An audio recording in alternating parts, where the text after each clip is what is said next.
Hello and welcome to the AV experience where we stream when we want to and you never know when it's going to happen. My name's Ryan. I'm joined as always by Jonathan. I forget your last name. Just kidding. It's Von England. It's right there. It's right there. I didn't read it this time. No, I never read it. You just think I read it. It's been a week. I didn't die. Longer than a week. Oh, you were on the Haterade stream. That's why. Well, it's been a while since we've done this, Jonathan. It's been a while. I feel like I missed you. I haven't seen you in a while. We've had time to our families, and yeah, we haven't. I like you, Ryan, but your sense of time is even worse than mine, and mine's not great. So it's like mine's really bad. I can get it can go all over the place. Who knows what's gonna happen? I'm gonna hang you out just a little bit because it is funny to me. Totally funny. So I call Ryan at like 7 o'clock. We're like, "We doing this?" And he's like, "I'm eating dinner. I'll be right down." No, I think that what I said was, "I'm late, aren't I?" Yeah, that's exactly. Yeah. I knew as soon as I saw your phone, like, "Oh no, I know exactly what this is." But I had to go get a pen magnet because something fell and I gotta use a magnet to get it out. And then I had to get my brother, and then we picked up dinner. And the guy in front of me, when I was picking up dinner, it's a drive-through. It's a sit-down restaurant that has a drive-through. And when I went to get it, I guess we could have no idea what was going on. I think he ordered his food at the pickup window and was sitting there for 15 minutes. So it's one of those, like, you're sitting there and in your brain, you're thinking, do I confront this guy? Am I going to die if I confront this guy? Do I just sit here and suck it up? What do I do in this situation? So I ended up backing up and just going inside. And then when I left, he was still sitting at the window with other people behind him. Just, what are you doing, man? What are you doing? You're not the only one in the world. So that was my day today. Then we had the Haterade stuff last weekend. I installed a new 64-inch subwoof driver over the past weekend. So we've been busy. Who helped you with that, by the way? So I had Paige was over here. I had Bob was over here. John and his son Vonley and Grant. There were a bunch of us. Guys? Oh, that sounds like enough guys. Oh yeah. We'll talk about that. But I want to know how you're doing. Doing good. That's good. I'm doing good. I have a story to tell you. I'm not even sure. Maybe I'll tell you. Hold on, before you go into that, Ryan says it sounds like the mic that you're using is not the Shure that's sitting in front of your face. Sounds like it's your webcam mic. Let me check it. Thanks for that. And I would agree. I agree with you, Ryan. Yeah, sure enough, it's using the webcam mic. You are exactly right. What a loser. It's my first day. What a loot. Well, we haven't streamed in almost a month, so. It doesn't even have my option for, that's weird. Let me check this. Because it's not plugged in. Oh. He is not prepared. Not prepared for this at all. You're waiting. Could have turned it on in the meantime. Here we go. I think this will do it. Did it get better? No. No? No, it's still the same. What about now? Testing now? That is better. Huh. Well, thanks. Thanks, Ryan. If only I would have shown up on time, we could have checked stuff like that. But because I'm late and I don't know what I'm doing in life, this is what happens. You guys suffer the consequences. So you were saying how you were doing before I rudely interrupted and told you your mic was all jacked up. No, we're doing fine. Good. Watch some movies lately? Made your family suffer by changing projectors in the middle of them, I saw, for Avatar. Yeah, even for just the last couple nights. God. It's not going to be so easy. So now I decided to hang 2 projectors. So let me see if I can get it. No! He's committed! Can you see it? There's now 2. Oh, no. But there's the JVC and then there's Jonathan. So now it will be less time. It won't even be 30 seconds. I don't have to or 2 minutes. I don't have to hang anymore. They're just there. So I just flip one on, flip the other on. Jonathan, what are you doing? It's going to be fun. You're supposed to sell it, not hang both of them. And every time he switches back and forth, it like reaffirms that he likes the Epson. I don't even know why you do it. Well, because there are things. I like the JVC 20% of the time. So and that's enough for you to hold on to it? Kind of. Oh my gosh. Well, JVC keeps raising their prices every like 2 months too. So like I'm not losing any ground on devaluing when they keep raising their price. I mean, that's fair. I didn't think about that. That I is mean, mercy. absolutely fair. He's going to get to the end of this and he's going to make money. The NZ500 in a few years is going to be as much as like a brand new Toyota, and he's going to be like, "I told you I should have held on to this." Yeah, and he did. And we're going to rue the day. Ryan, and you probably know this, but if the audience doesn't, there's just such a difference in strengths. Like they're completely different ends of the spectrum. The Epson's very bright and colorful, 6,000 lumens. JVC's not bright and not colorful, but it has super good blacks. So there's certain content that just matches one or the other better than the other. Let's go into that because Christian actually asked that question. Christian Kazinchi says, "Can you guys talk about the Epson versus JVC drama? Everyone who owns a JVC is upset, but the comparison wasn't even close." Where's that at? Is he talking about Maybe he's talking about the Stadia drama. Yeah. I think we talked about that at one of the last podcasts. We did. Bob. I thought he was talking about potential drama, and there's been some drama going on in like the Epson thread. Not that it's been very dramatic, but there's been some. That was only brought in by the Valerian guys. I don't even think the JVC guys are bringing it in. Oh, unless maybe there's a different thread that you're. I don't know. Not. I have no idea. The QL owners thread has just been kind of quiet. No. So the drama that happened there is JVC accused Epson of the settings on the JVC not being out of the box, and they found out that that's how it was, and nobody really knew how they got that way. I'm not going to point fingers. I don't know what happened. But then Epson immediately made it right, and they went back and checked everything, and then they were showing everybody the settings afterwards. So I look at it as, and Jonathan can say this too, that it's two strokes for two very different folks. I mean, we've done these comparisons enough. If you're in the JVC camp, I don't think the Epson's going to sway you. Right. You're going to stay in the JVC camp. Now, it may sway you on a big enough screen, but maybe not. If it's a big enough screen, it might be the reverse. On a smaller screen, right? It might be that it would sway. No, I meant if it's on a big enough screen that you may like the Epson was my point. I thought you were, yeah. No, I think you're in a camp and you have what you like. And I think that camp is based a lot around what you're used to, what your status quo is.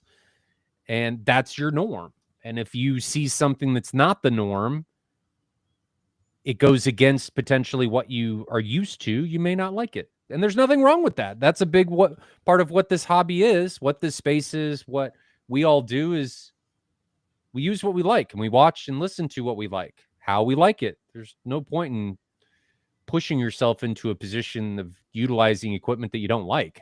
So, Christian, what's this about? Is it about the Stadia stuff, or is it about something different? Maybe we haven't caught up on the newest issues that people are talking about. Say something, let us know, and we'll come back for it. Yeah. Jeremy, if you have a question for me, drop it in chat, and we'll get to them. Maybe not in correct order, but we do try to get to all the questions. We star them as we go. So in the Avatar watching that we did the last couple nights, the QL3000 is fantastic, just beautiful for like the outdoor, the mountains that are floating, the dragon flying, the day scenes, like beautiful. But there are a lot of night scenes in that movie too, so there are strengths for the JVC as well. Would you miss it? You feel like if you didn't have the JVC? Probably not.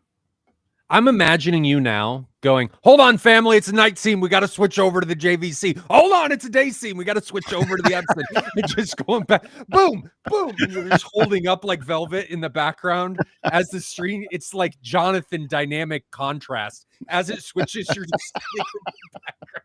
I need to have Nick Oldroyd put in some timestamps where it automatically toggles it via the IP connection to switch to the projector that's more appropriate. Because then he'll do it, and then I'm going to come over there next time, and it's not going to be a wind thing. It's going to be some robot sitting in the back of Jonathan's room, and it's going to look like it's directing traffic. It's changing between the projectors. Yeah. No, there are multiple times in the last 3 months where I've had them where I'm kind of like, I just sell that JVC, but you never do. I haven't, and I have some sort of problem because I have 5 projectors in the house right now. Oh my gosh! Once I get them, I don't want to rid them. Look, I have zero reason right now to hold on to the LS12000. Why? Okay, here. then the next question is, why are there not 5 projectors mounted in the back, Jonathan? Don't tempt me. Let's do it. Let's do it. 5 projectors. Let's mount them up, baby. Yeah. Don't tempt me. No, I have the best of both worlds right now, so you can fit the projector to the content. And it's a shame we have to do that, but it's better for it if you have the space. You know, Sheldon turned this on to me, so as far as that goes, you can blame Sheldon. He's the one that started doing 2 projectors first. Yeah, but he uses them, one for watching TV and stuff and one for movies. He has a defined, because he doesn't want to put hours necessarily on one. Is that what you're going to tell me next is the excuse? No, I not don't at want all. to put hours on the Epson. No, not at all. Uh-huh. It's strictly just content source. I'm I'll give you a telling very specific example. When I had the LS12000 for 3 years, I really liked that projector, which you know. And the QL3000 has surpassed it, which you know. There was a movie series called The Terror on AMC, which was an 1800s period, candlelight period, very dark show. Mm-hmm. And the Epson wasn't great on it. And so like I got an ND2 filter at the recommendation of GSG Audio in here, actually. It's on the chat with us, Keemings, and watched it with that, and it made the LS12000 passable on that very, very dark content. But something like that, the JVC is just stronger for. So like if you're going to watch a series like that, then it's nice to have that. All right. Christian gave us context. They did another comparison with calibrators and level matched the Epson to the JVC. They're doing the same thing that Epson did by limiting the Epson's brightness to the same level as the JVC. Is this documented anywhere? I want to see it. It doesn't make any sense to take that Epson and knock it down to 30% brightness. It just doesn't, because that's not how someone would use it. That's not how they would use it. I agree. Fully. But this doesn't make sense either, because the argument that you would only need 100 nits, I don't buy that. I think they argue that because that is what commercial cinema says. But commercial cinema in a lot of aspects is doing BT 709. They're not even doing HDR content in a lot of showings. And you go to Dolby Vision now, and it's my understanding that Dolby Vision, their new thing with the new Eclipse, is going to be 300 nits. So I get it, but I don't get it. But I don't have a horse in that race. So I like what I like. No sense in arguing with people. I think people are entrenched, and you're not going to unentrench somebody. I mean, I run the QL3000 at right or wrong at 100% brightness. I like oh my God. I like it that way. No wonder you like the JVC more in the dark scenes. It's just because your retinas aren't melting. I'm surprised your kids, they're going to go to the eye doctor next time and be like, what happened? No, not at all. My eyes don't hurt a lick. So interestingly enough, back on that topic of the Avatar thing, I have 4 kids, right? They're all watching together. I went through them and I asked what their preferences were. I got a big dog hair on here. Asked them what their preferences were for the projectors. And the first kid was like the JVC. And here the rationale. This is interesting to me. I like the JVC because it seemed brighter. And I was like, what? And she said, with the darkness, it actually seemed brighter when you hit a bright spot because the black levels were blacker. That's fair. And then the second kid said, I like the Epson. She said the first kid was crazy because she said, there's no way the JVC is brighter. The Epson is so much brighter. Well, that's the truth too, right? So they had a different preference there. I asked the third kid, she just shrugged and said, I don't know. They're both, they're both fine. And then the fourth kid said she liked the Epson better. So they're even among my own little children, we're making little video files along the way to have their own opinions and so forth in this hobby. And now I'm just imagining them sitting in the corner without you present, having a video file argument over who's right and who's wrong. Did I tell you that they did that once in the kitchen? They argued for like an hour over which projector they liked better. No. Yes. What is going on with your household? That's kind of fun. I mean, like argument's a strong word, but just discussed and like got a little heated at times. Like, how can you like that one better? Because they have different preferences. So even among the same family, it's not all uniform agreement. Do you ever just tell one of them that they're wrong? No, I like listening to their opinions.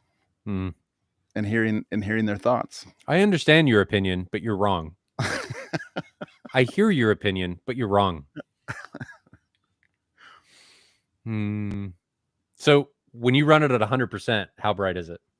375 nits. Oh, that's not horrific. It's bright. It is. I mean, I'm running at 314, so I can't. It's not that much brighter than I'm running. Sure.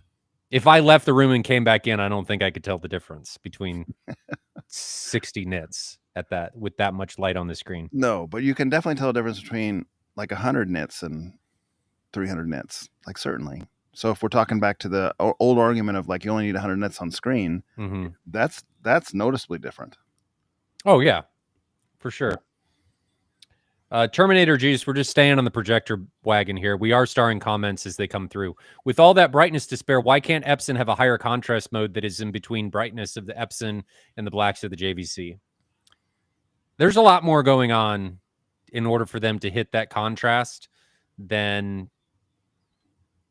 it being that simple. And the backbone of these Epsons, as I understand it, I don't know this for a fact. They're based on commercial products. So they're not built from the ground up for residential, I don't think.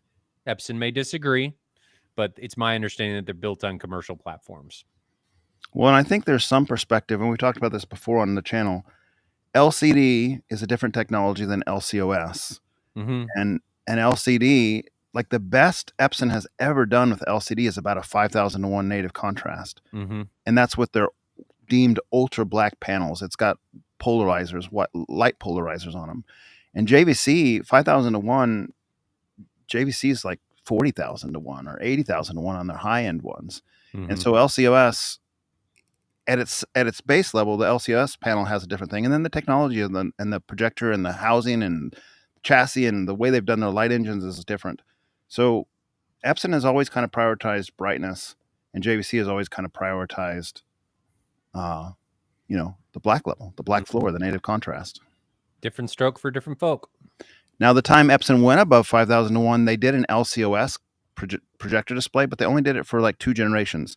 They had 10,000 and they had a 10,500 model that were LCOS. But even there, they only got like 10,000-to-1 type range. 10,000-to-1 is pretty good. And they were pretty dim too. I think they were only they were less than 2,000 lumen, like 1,800, 1,700 type range. All right. PC, thanks for the super chat. Much appreciated. Never expected. And HiFiness dropping the $5 super chat.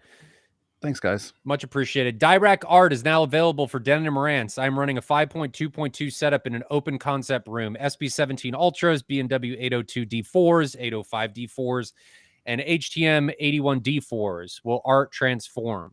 I'm assuming transform, meaning transform is set up. Are you happy with how things are now? Have you done any calibration in your room? If you have, what have you done? How complicated is your room? Many variables go into this. How reliant is Art on the different sub placements and so forth? Speaker placements, all that kind of thing. I mean, it's pretty reliant on it, right? For standing wave elimination and so forth. I mean, the better the placement, the better the outcome, because it's only going to do so much, right? If you've got massive problems, you can't just pull crap anywhere and expect a marvelous result. That's not how this works. You got to start from the fundamentals and put things where they should be, and then use it as a sum of all parts, if you will. There's a thread on AVS forum where a lot of people are talking about it, and there will continue to be a lot of people talking about it as this has just come out for D&M products. So you're going to have a lot of people buying it and testing it and relaying the results. I just keep an eye on that thread and see how people kind of generally feel about it over time. And for what it's worth, Black Friday sales usually involve, like Dirac usually has sales, and it could be 15, 20, 30% off on Black Friday. So there's incentive to just hold for like another month and a half or so and see where you end up. That's true. I mean, if it's $800 for the package and you can save 20%, that's nice. I agree. I'm about ready to go start at the top. Should we talk about the haterade and the sub stuff first before we jump into this?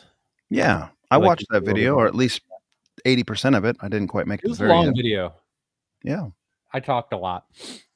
So for anybody that doesn't know, Haterade Cowboy came in a couple weeks ago and filmed the Mad VR Experience Center, which was the first time I think anybody has filmed it.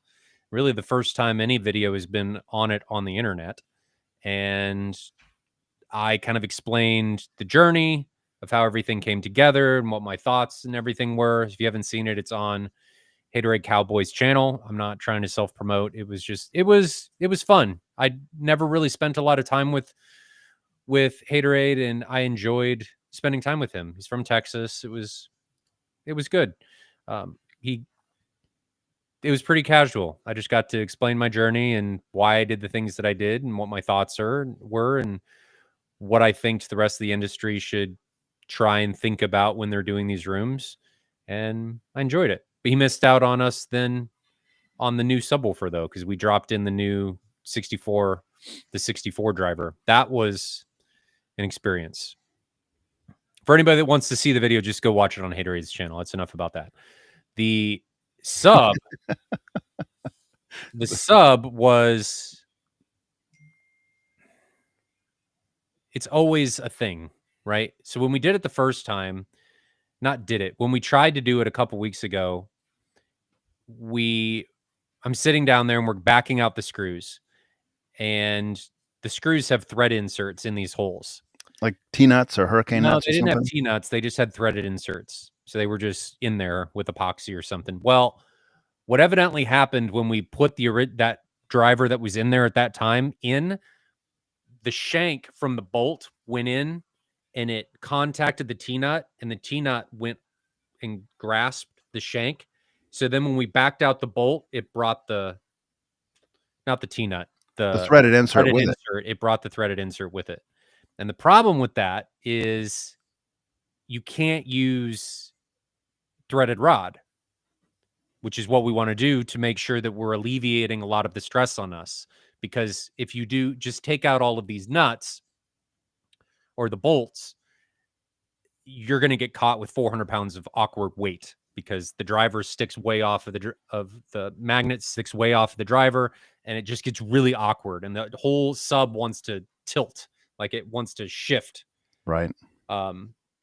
Because the magnet wants to out and back end in as it wants to, or sorry, other way. It wants to the magnet, bottom end out and top end back. So it wants to like fall backwards, and it makes it really difficult in order to take out. So we had to put a stop on that and wait a week. And what we had to do was get T-nuts, and we had to suck it up and figure out a way to get the driver out without using the threaded rod, because every nut we took out was taking out the threaded inserts. There was no way for us to put in the threaded rod. And what we ended up doing, which I didn't want to do, taking it out, was using an engine hoist. God, this is how far we've come, where I'm using engine hoist to take out subwoofer drivers. So we use an engine hoist in order to support the driver. And it got stuck on one of the inserts. You know, hindsight, we should have just taken all of the threaded rod out. I had two in there that were kind of supporting it, but the problem became they had all of the weight, and it was really difficult for us to move the driver because it was getting caught on the threads. So there was tremendous amount of sweat exerted trying to get this dang thing out. We did eventually get it out. And then once we got it out, it then had to go up the stairs. And that went much easier than I thought it was going to be. I thought that was going to be the most difficult part. Had 5 guys around this subwoofer. You had to carry it up in like the vertical position, I assume, right? Do. Because it wouldn't fit the doorway otherwise. And it is, you don't think that it's that large, but it's large enough when it's going up the stairs that you have to worry about it hitting the joist above my staircase. So we actually had to, when it was going up, we had to lay it back so that it would fit up the staircase, because if it was straight up, it would hit the joist above your head. So you had 5 or 6 guys. How many people could pile around to help carry up the stairs? Could 5. You have all of them? 5. Yeah. So we got it up. Then got the new one out and brought it down, and I have pictures of the new one, so we can show that. I don't have pictures of the taking out process. I've got pictures of the putting in. Nobody wanted to see the taking out process. Are you shipping that back on pallet, or how are you getting that? We'll put it back into the container that it arrived in. It has a custom made seat for the driver that the magnets sit on like a seat, and then the other part bolts to the front. So it's got its place. So let's do this. Share that. All right. So you can see my pictures. So this was, we'll get to show off more of Doug's masterpiece here. It's the inside of the now 64-inch sub cabinet, all the bracing and insulation, and you can see the veneered double stacked Baltic birch. Then this is us taking it out. We got it out. Or sorry, this is the new one before it went in. So hanging from the engine hoist, 400 pounds. Your little poor couch is just upended. It looked like pandemonium in that room after everything. And then afterwards it went in, and then Looks she was great. situated. So now it's all black hardware. There's no silver, which I think is an upgrade. So yeah, works. Turned it on. It worked correctly, which was nice. It's nice when things work. It was in phase. Nothing was wrong. So that was a win. Yeah, good time. It would have been fun. You should take it out again to do What? a free air test to let that thing really get moving and see how it does. I'm kidding mostly, No. but it would be interesting to see. I'm kidding mostly. Yeah, but- mostly. Yeah. Doesn't it have like 80 millimeters or 70 millimeters of excursion or something like that? It's got 100 millimeters of excursion. So 50 each way or 100? Do you know? I think it's at least 50 each way. The thing moves. Like it moves enough that I've told this story before. When Adam Peltz was in there calibrating with myself and Matt Trinkline, he was sitting right in front of the 50, and you could see the prehistoric part of his brain when it was going and moving. He was looking at it like, I want to touch it. I want to touch it. And the thing's going like this as it's hammering away through through the wormhole and stuff. Yeah. And then he's reaching. You can see him doing this. And then all of a sudden his finger starts to do this. Like he realized that I don't want to lose my finger when it's doing that, because his finger would probably break. Yeah. But it moves extensively. And I actually can't drive that thing anywhere near its full tilt. I'll clip my amplifiers before it reaches where it needs to go. But yeah, it was a good time. Thank so much for everybody coming out to help. It was it's always an undertaking. I always underplay how much of a pain it's going to be. But we got the driver in and out in 2 hours. Wow. Yeah. I was going to help you. You moved the day. Whatever. All I got. I said, here's my availability. And you said, here's the ones I can do. And here's where you put it. I was like, I can't do it then. No.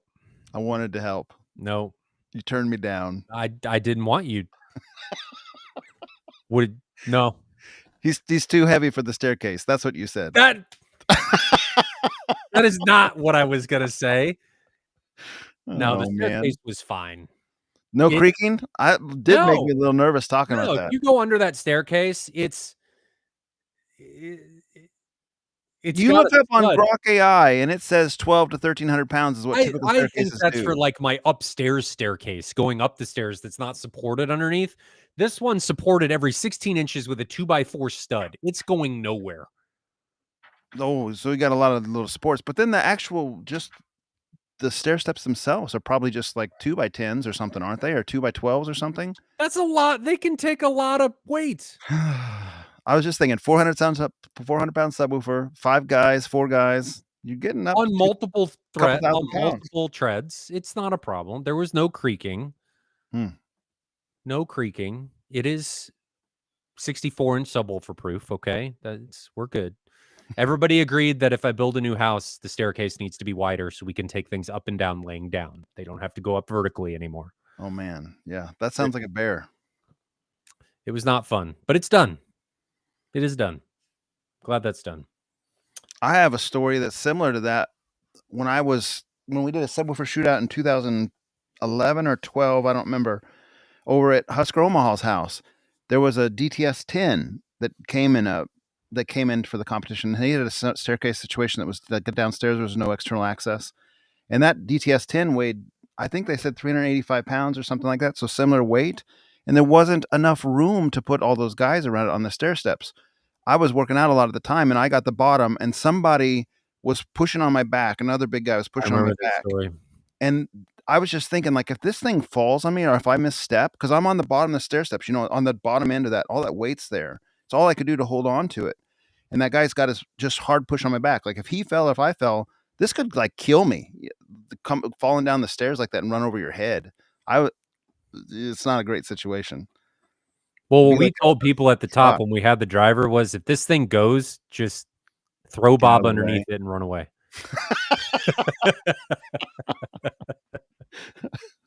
Nah, we just said let it go. We just said let it go. So it's done. Nobody got hurt.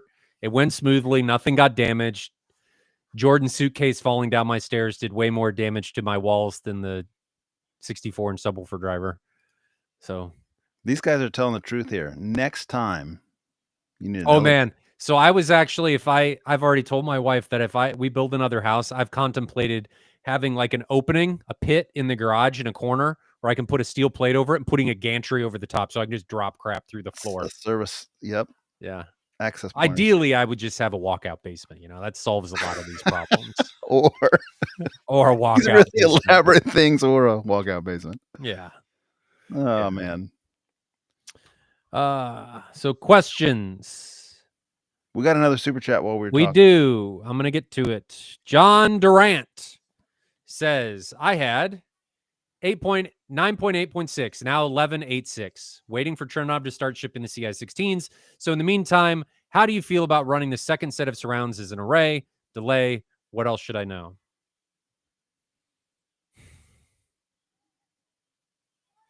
What do you have now? That's the other question. What preamp do you have now? If you can tell us that, then I can maybe make a suggestion. I don't really have much experience with his question. Do you? I mean, just to this point, I know the Savoy Theater that D.L. Beck has done in Des Moines, Iowa area. Mm-hmm.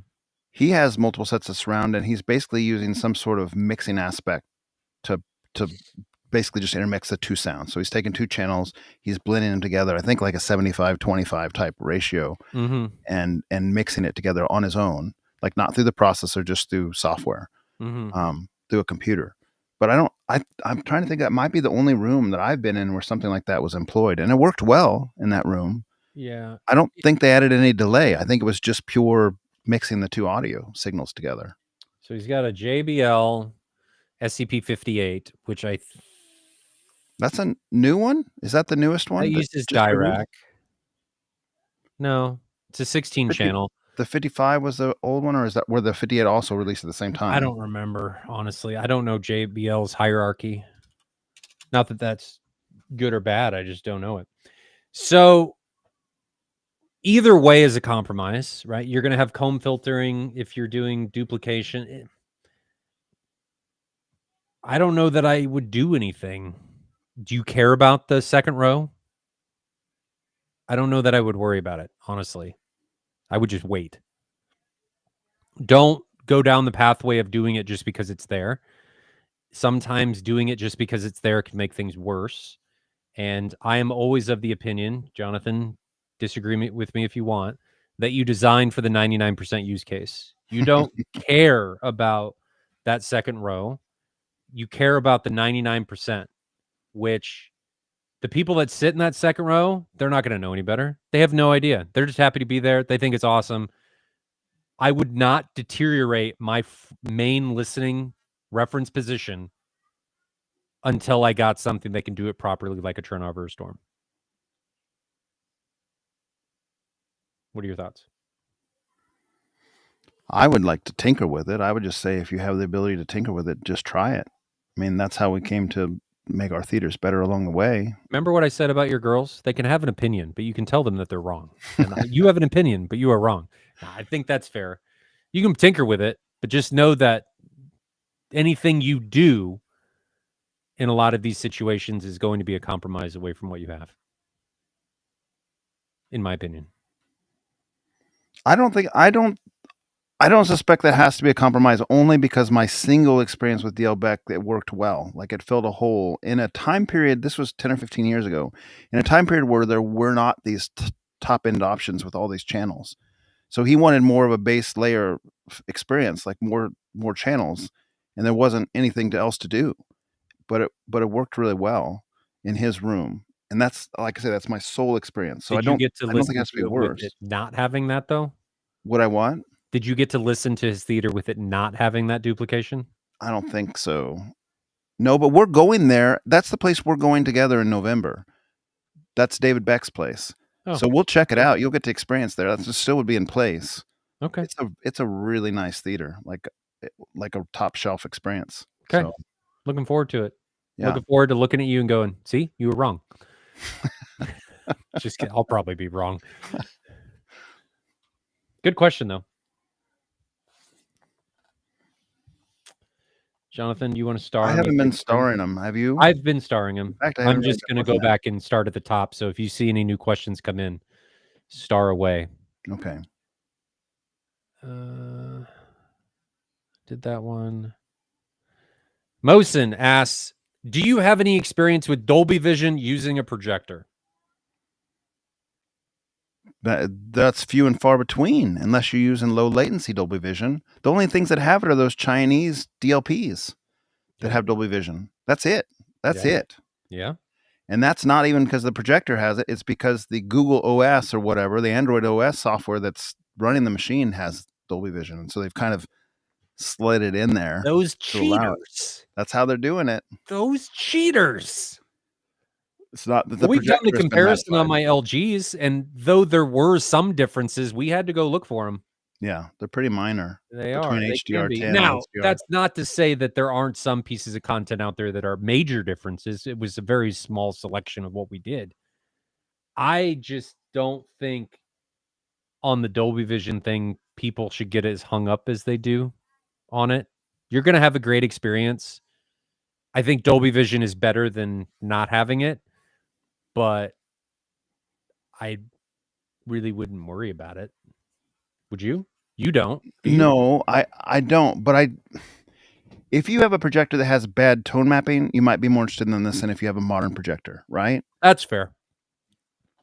If you have like a modern Epson, a modern JVC, a modern Sony, it's probably unnecessary. If you have a 5-year-old of any of those models except for JVC, maybe you do want to pursue it.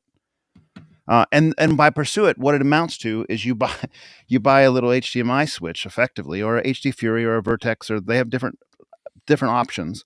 You buy one of these devices that tricks the HDMI signal, the EDID, into thinking that it's a Dolby Vision supported projector or display device, and it sends then a low latency Dolby Vision, like a pre-programmed, pre-cooked Dolby Vision version that you can specify the nits in the EDID signal. So there's forum threads on AVS forum on how to do that. I considered toying around with it, but I don't think that I have a projector that needs it really right now. So I never really pursued it. I don't even know anyone, frankly. I don't think I've ever seen anyone that's familiar to me that's done it. There's plenty of people on the forum that do it, but I don't think anyone around Kansas City's done it, unless you know somebody. The next thing you're going to do is you're going to have a third projector with an HD Fury attached to it. Now, I will tell you something interesting. Maybe you can explain this one, because I've never had this happen before. Doug gave me his Oppo 203 that wasn't working. It's working for me, so I don't know why it wasn't working for him, but I've been playing with it. And I turned on a movie the other night, and it was registering Dolby Vision, and it wouldn't even give me the option to turn off Dolby Vision. And I was playing with the Epson. I don't have Dolby Vision on the Epson. That should never have been able to lock in. I had to reset everything to make it go away, and then I couldn't re-enable it. So something had been screwed up with the EDID that it thought that it had Dolby Vision. I have zero idea how that happened. I've never had it happen before. I don't even know how to replicate it. Yeah, but it happened. That would have been the EDID table getting corrupted. That can happen sometimes when your timings and voltages, just something gets stuck in a buffer, who knows? And then restarting the entire signal chain gets it to go away. Yeah, I run into stuff like that with resolutions and frame rates every once in a while in my support and training stuff with MadVR, and restarting everything usually. Sometimes even just running an HDMI hot plug will get it to go away. But the restarts, clearing out that buffer, because a lot of devices have an HDMI buffer, and clearing it out usually will get it to reset. Yeah. Cool that you got the 203 working. Yeah. I mean, I didn't have to do anything. It just worked. It just knew that it was in the presence of an His problem was he said you could get audio or video, but not both. So I did a reset on it, and it's doing both for me. I mean, I'm half expecting it to belly up here before long or something, you know, if it's got a problem that's time-based or heat-based or something, but it hasn't. I've watched 3 movies on it without any issue. Now, that being said, I already had a Panasonic UB420 player, which is Panasonic's equivalent of the Oppo. Mm-hmm. And in doing some comparison reading, they kind of act like that Panasonic has the Oppo beat, except for the Oppo has the ability to play MKV files, M2TS files natively. So you can just plug in a USB device and play them. And the Panasonic, you cannot do that. Yeah, Magnetar can do similar. But I mean, Magnetar is like an Oppo clone. So another super chat. Robert, 10 euros. Much appreciated, brother. Never expected. Subble for question. New cinema room, 17 by 13. Want to put one sub in each corner, 15-inch or 18-inch DIY Dayton Ultimax versus the newest Sendo, the 1518 passive vented. Surprisingly, no big price gap. What do you go for? If I choose, this is a continuation of his question. If I choose the Ascento subs vented, could I buy one or two more and use as near field? Do they go that deep? I would not put a vented sub as my near field. Yeah, I agree. Not my preference. Nope. And the reason we say that is because you get a little bit of port chuffing sometimes at the near field, and also the excursion feel is not linear with a ported subwoofer. I've got a video just queued up. I just need to release it. We'll show this perfectly. As the driver gets to port tune, the excursion minimizes to a point where it almost stops, and the port tune takes over for making the sound because it's basically the resonance frequency of the box. And you can demonstrate this, and I have demonstrated it with Rice on the driver. The Rice is bouncing around and jiggling and just going crazy. And as you go towards the port tune of the driver, the Rice completely stops, like not moving at all. You can't see it moving whatsoever. And all the sound is coming out of the port. Like the resonance of the port is what's making the sound. And then as you go below port tune, the Rice speeds up again. So what that means in practice is if you're relying on the driver excursion to get the feel, with a vented sub around port tune, you will not have the same feel. The driver won't be moving at all. The port may be making feel, but it won't be in the same place. So it will not be a linear feel, and that's what you want with the near field sub as a linear feel. Yeah, the localization's a bigger part of that to me because your feel is going to move, and you're going to notice that it moves. Mm-hmm. So I would not do vented, and I don't think Ascendo is going to have a subwoofer that's going to compete on price with those 15 and 18-inch Ultimaxes that's not vented. So if those are your choices, I would do 18-inch sealed Ultimax boxes. Would you agree, Jonathan? Yeah, I guess because you're in Europe, is that why they're the same price? Because here in No, the 15 and 18 passive vented subs, Ascendo does have some cheaper offerings for the subs. Okay. I mean, it should be a lot different, I think, in America here, but maybe they're not. Maybe not. There are some cheaper options. The 18, though, if you do a sealed box, in my opinion, this is nothing against Ascendo overall. It's just at that price point, I think a DIY sub, you're going to have to do your own PEQ and boxes, all that stuff. So you got more on you. You're going to get more performance because you're substituting yourself for paying more. Mm-hmm. So if I were in your position and you are okay with doing your own stuff, 18-inch sealed Ultimax. So he's saying if he does vented, he won't have near field. And that's not exactly what we're saying. Let me pull that up here on this comment. That's not exactly what we're saying. You still would have near field. It just wouldn't be the best experience near field. No. And I've tried this directly. I had JTR Captivator, the equivalent of Captivator 2400s behind my seat. I did too. And I didn't like them as much as near field sealed. So negative. Not a good idea. It's not as good. Sealed is going to give you a much better experience. Good question, though.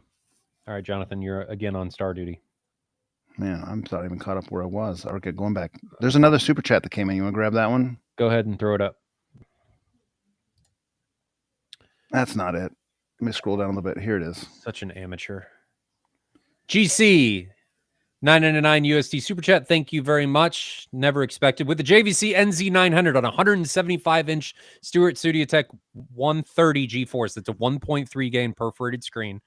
Is there a noticeable brightness difference between 16:9 and 2.0?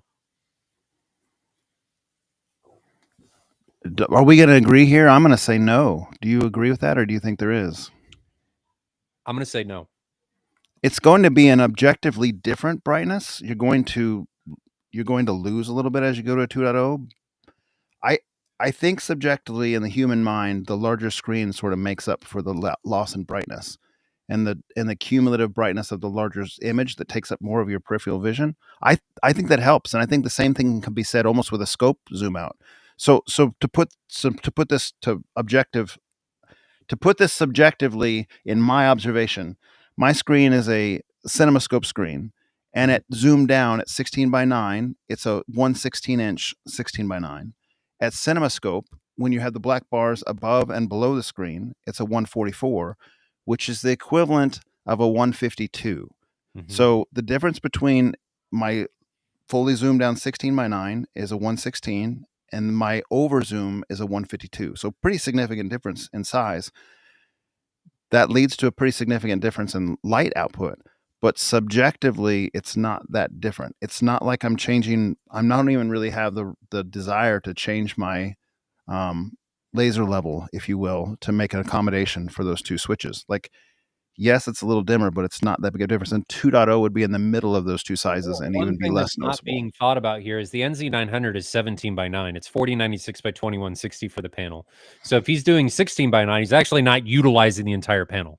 Mm-hmm. So I think it's 6 one way, half a dozen another, in my opinion, because you go 2.0, you're going to be able to utilize the entire panel width, but you're not going to use the entire panel height. But if you do 16:9, you're using the entire panel height, but you're not using the entire panel width. Yeah. So I don't know that you're really going to notice a difference. We could calculate this, and there's probably going to be a minute difference. But if you walked out of the room and walked back in and were said, which one's brighter, and they changed it while you're out of the room, I don't think you could tell. Yeah, it'd be really minimal. You may be able to tell when they're switching, like if they were moving a laser slider up and down, you could maybe see a change. I don't think you should get caught up in that nitty-grittiness. It's going to be so close that I don't think it's worth it. Good screen choice, though, for that particular environment. Approved for that screen size. Well, it's a big screen. Getting that positive gain is going to help immensely. All right. Good question. I'm going to scroll way up. So if I'll try to make sure we don't get something we've already talked about, but I'm going to give you some more comments here on the star. Ezra Horst asks, as a projector slowly dims as the hours pile on, do you need to keep adjusting the MadVR settings to match the projector? Ideally, yes, because the MadVR, he's talking about peak luminance. So you have to tell Envy, the MadVR, how bright the projector is or display is so that it knows when to properly and how to properly tone map. It needs to know how bright the display can get so that it knows how to compress the image. So as your projector dims, or TV dims, because they do too, ideally you would want to adjust this. Now, will you notice? Probably not until it becomes egregious. So I wouldn't sit there and have to measure every week. I mean, you could probably do it once a year, depending on how often you watch, and you'd probably be fine. I don't even know that you'd notice then. So technically, yes. Theoretically, don't need to worry about it unless it becomes egregious. Good question, though. Jeffrey Fry, if I remember right, the video, he's talking about the one done by Haterade Cowboy of the MadVR Experience Center, was sponsored by Storm. I assume that's why there was no mention of Trinov in your rack. That would be correct. So for anybody that doesn't know, that room has Storm and it has Trinov, and we have the capability of switching back and forth, but that video was sponsored by Storm, so we did not talk about it. And I think that's appropriate. because, that's no downplay on Chernow. We weren't talking badly about them. It was just that's how the sponsorship went. And we wanted to make sure that the sponsor got what they put in. And that's why Chernow was not talked about. Weren't trying to do anything malicious. Jonathan, this is about your question. So Mosin asks, can you have 2 calibration, one for dark and one for bright movies instead of 2 PJs? No, because there's technical limitations on both of them that won't meet the need. So the Epson QL3000 is 3500 to 1 contrast and 6000 lumens. The JVC can't catch the brightness ever, period. And the Epson can't catch the JVC's native contrast of like 40,000 to 1 ever, period, no matter what you do. So you can calibrate it however you want, but you'll never meet those strength characteristics on either side of the pendulum, swing, if you will. Yep.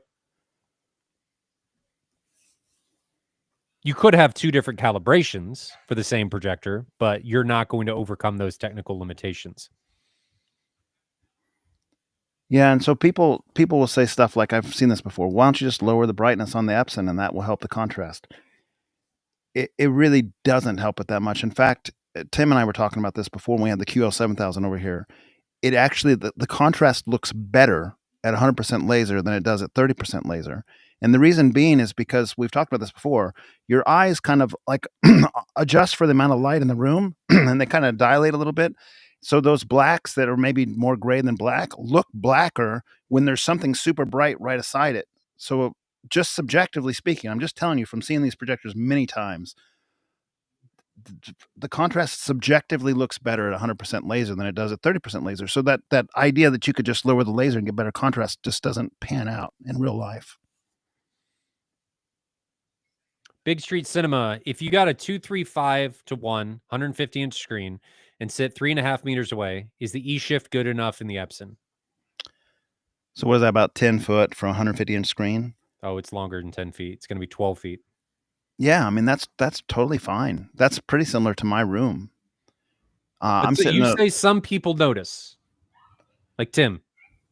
Yeah, I mean, but Tim's got better than 20/20 vision, and I have 20/20 in one eye and one worse than 20/20 in the other eye, and it doesn't bother me. So I guess that's all perspective. Do you have better than 20/20 vision in both eyes? It doesn't bother me. I think the E-shift's fantastic on the Epson, frankly. It's good. I don't think it'll bother you. It's ultra sharp. Yeah.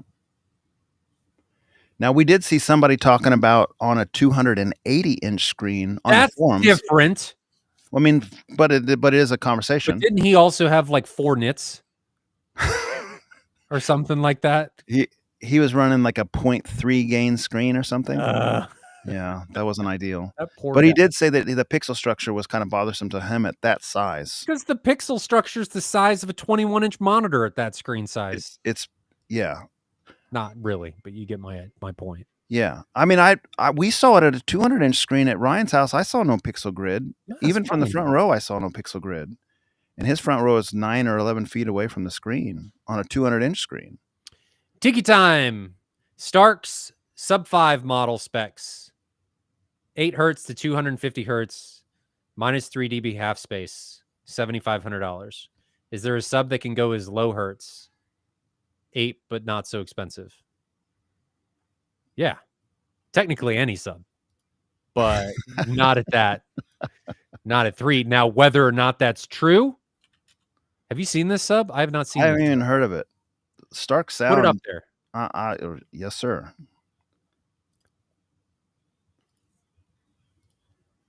Did it pull up? Mm-hmm. What size is this thing? A 17-inch driver. It looks like it's got a kind of a foam surround instead of a rubber surround, which is fine. It's not a problem. Do we have more specs on this? Here's specifications. 3,000 watt continuous, 6,000 watt peak, 17-inch driver.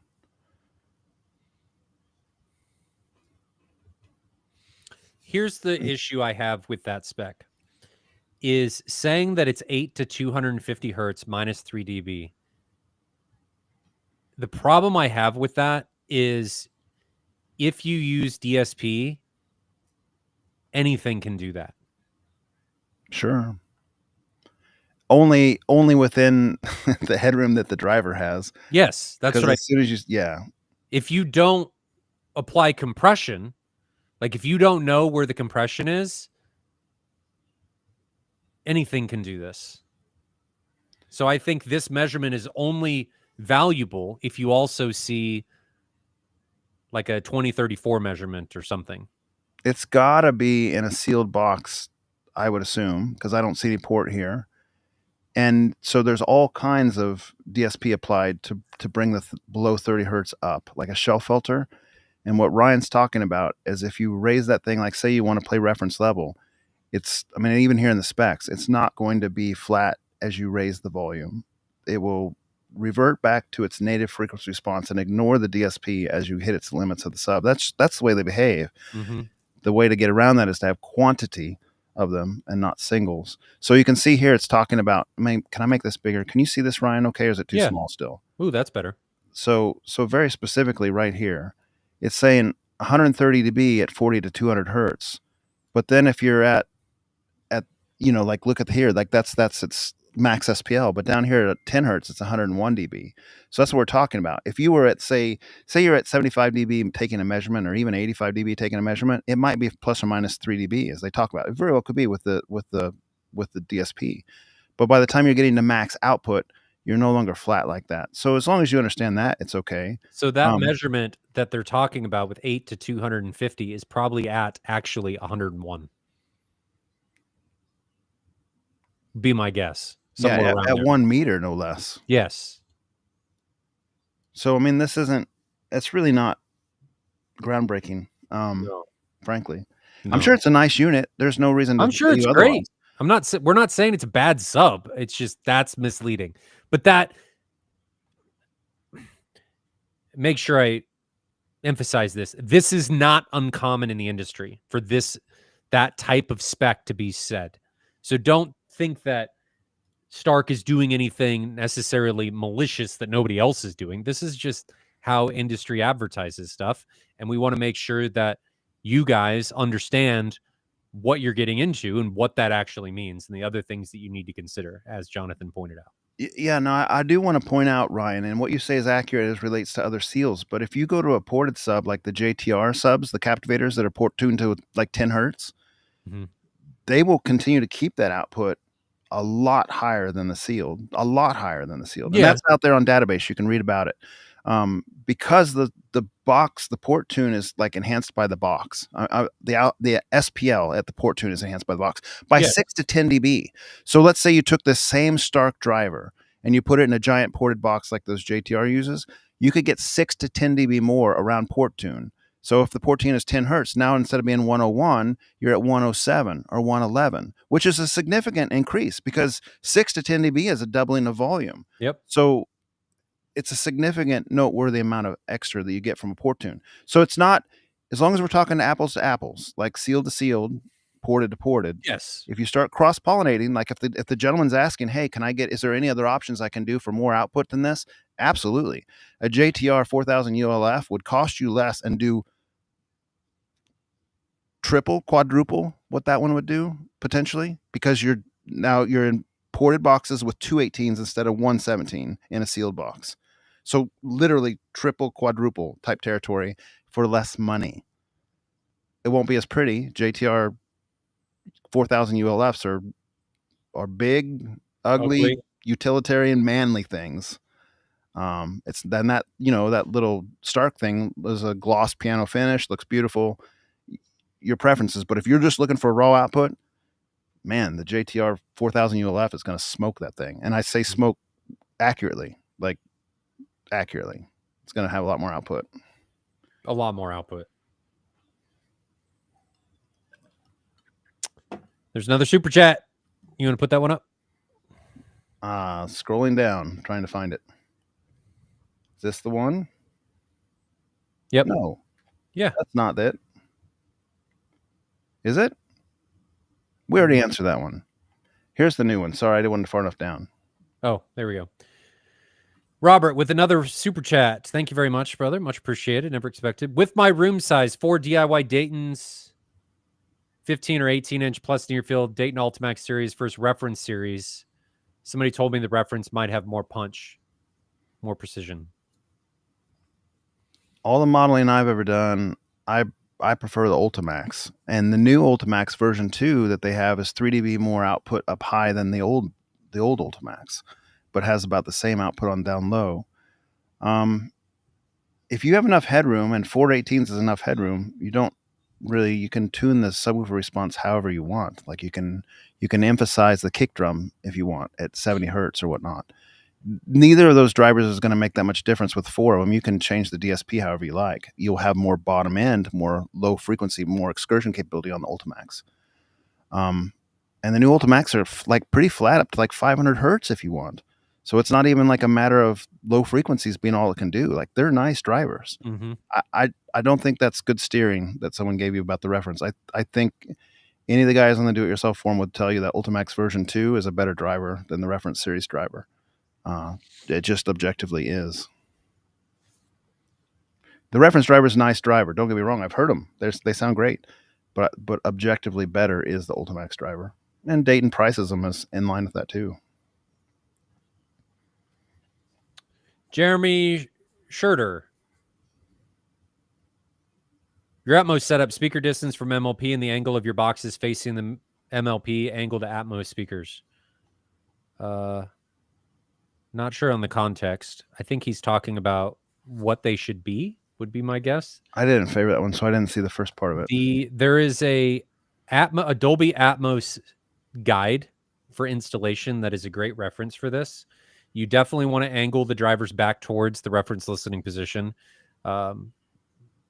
Distance from main listening position. Distance helps with equalization of SPL over multiple seats and for dispersion. That's why bigger rooms are typically more beneficial. I mean, you're going to have a better experience overall, more uniform experience with a greater distance. The problem with greater distance is you're asking more of the speaker because it's got to effectively throw sound further. So you need more power, you need more surface area, you need more excursion in order to make that happen. And it can be a tough ask. Angle to Atmos speakers is, again, look at the reference of the Dolby Atmos reference guide. People are going to have differing opinions. This can go back to acoustic design. Some people will say one way. If you want to follow what Dolby says, follow the Dolby literature. Trinov is also a great resource for information about placement for speakers like this. Those are the two directions that I would look if you're looking for advice and reference material for where these speakers need to go. There's another super chat, Jonathan. You want to just throw it up there? I'm still reading through the comments, trying to catch up. Do you have it handy and not? I got it.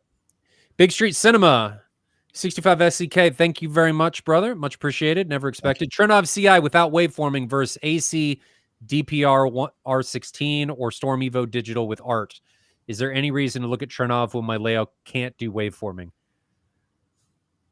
Trinov's really good. Their optimizer's really good. You can do things in there that the Storm, nothing against Storm and nothing against AC, they can't do. Like FIR filters. So Trinov's really good.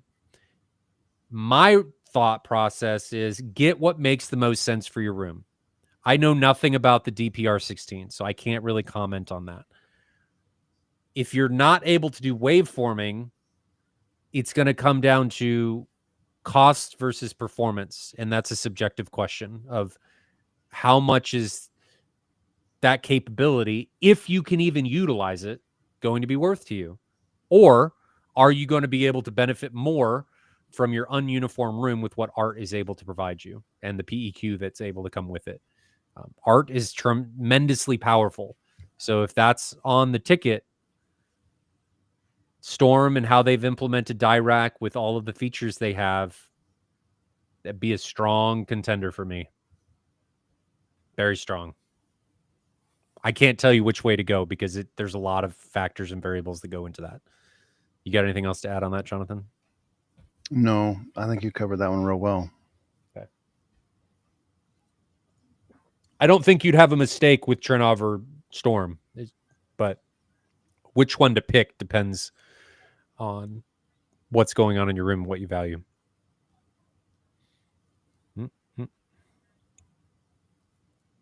Nope.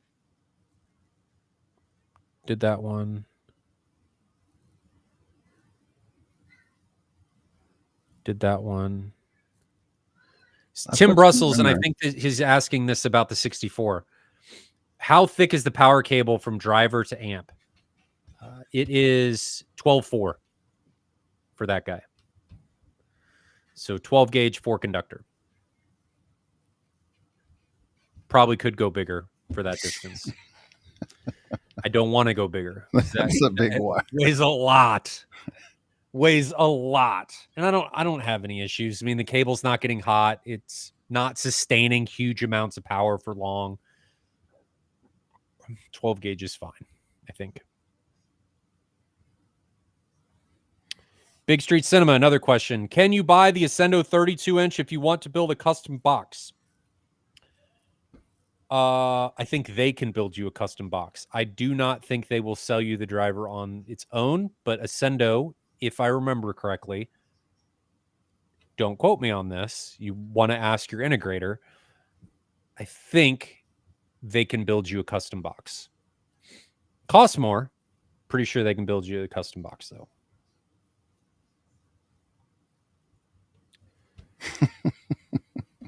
We laughed him out. I'm laughing at this comment from Terminator Juice. On one hand, I'm impressed with you guys' knowledge about this tech stuff. On the other hand, it's a turnoff because I just like to watch movies and I don't even want to learn about this kind of stuff.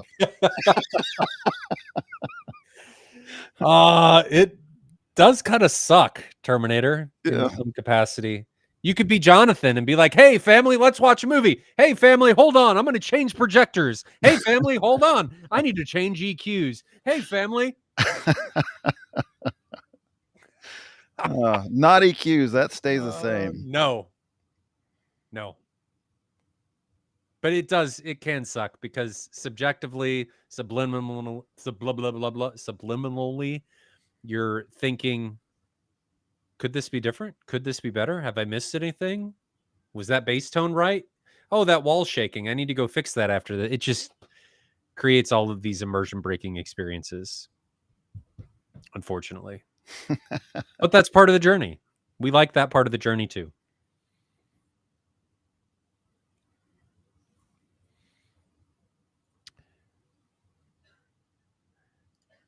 Hishu Bryken. I butchered your name. Toying with the idea of doing those slat wall diffusers on the front wall behind my towers. Any acoustic benefits or all aesthetic? What if I put some thicker treatments behind the slats? Jonathan looks like he wants to say something. No, I was just adjusting in my chair. Go ahead. Do you think there's any benefit to those slat walls? I don't think. I mean, you're going to get all hard reflection. So realistically, the only room that I've been in that did like a really noticeable job with slat wall diffusers was the Savoy, who we talked about earlier in the show. In November, we're going to go visit. Mm-hmm. Like, his acoustic designer, he used Acoustic Frontier, and they had him really, really precisely to match the LCR laid these strips of wood effectively top to bottom on the left and right side of the walls. His room, I'm telling you, man, his room is something special. It's an all-in acoustic treatment. Like he went all out. So that's my only experience with that. It worked well. I don't know how it would have sounded without those because I was never in there before. You know, if he just used foam on the walls like I did, how much difference would it be? I don't know, but his room is special. So I think if done correctly, they could make a difference. If used the right material, they can make a difference. But there's also a lot of cheap variations of a lot of this stuff that is worthless. I'll see, while you're talking about it, or if you bring up the next question, I'll see if I can find a picture of that to see if we're talking about the same thing here. I can probably find it real quick. Revibe Creative. I've been meaning to ask you both Say if there was a way to get a QL 3000 or QL 7000, 6000 to 1 contrast ratio or better, would that be worth a couple grand as an add-on of sorts? Yes, but how would he Yes. do it? Is But there a high contrast lens that they make that we don't know about? How? Just say, would you pay a couple $1,000s for that? Yes. For doubling your yeah, no question. Double your contrast for a couple grand? Yeah. Sign me up. Yeah, it's a You will notice that. big difference. I don't think here's my personal opinion on this. Ryan, you feel free to disagree. I feel like 5,000 is almost good enough. 10,000 would be good enough. 3,000 leaves a little bit to be desired. Passable is good. Like tolerable. Wish it was a little bit better. 5,000 is mostly good enough. 10,000 is probably there for me. Mm-hmm. And above that, you're starting to like get into diminishing returns, in my opinion. And so if you could get 6,000, 10,000, I think, I think you'd have it made. 10,001 is the money number. After that, it's just gravy. It does get better, but I think 10,000 to 1 to me is, I have nothing to complain about. So to put it in perspective, guys, so you have a reference that's external, an IMAX movie theater, a typical IMAX commercial movie theater with the old lamp-based ones, not the laser ones, the lamp-based ones for years, they have been spec'd to 2,500 to 1 is their native contrast ratio expectation. So that puts you kind of in the ballpark of thinking of what the Epson QL 3000 is 3,500 to 1. So it's 1,000 more, 2,500 to 1 versus 3,500 to 1. Those commercial cinemas are still spec'd that way. So that being said, you kind of gives you a reference, right? Like when you go to a commercial theater, you probably sometimes think, I wish this had a little bit better contrast. Is it passable? Yes. Is it watchable? Yes. Everything's watchable. You wish for a little bit better, especially in the realm of OLED TVs and fancy HDR displays and so forth, right? The Epsons with the brightness can do the brightness that you need from that you want, and the contrast leaves a little bit on the table. And the JVC by comparison leave the brightness from the HDR pop on the table and give you most of the darkness. It's still nothing matches an OLED, but those are kind of their strength trades. Yep. Agreed. Did you find anything out about the slats? Yeah, I'm finding a bunch of broken link pictures, but I'm getting closer, I think. Kyle S. I'm running my Triad silver LCRs on Emotiva Base X3s, rest of 9.x.4 powered by Denon X6700. Think I get a noticeable difference upgrade to BE HypeX NC502s, 12-foot seating distance at negative 10 dB generally.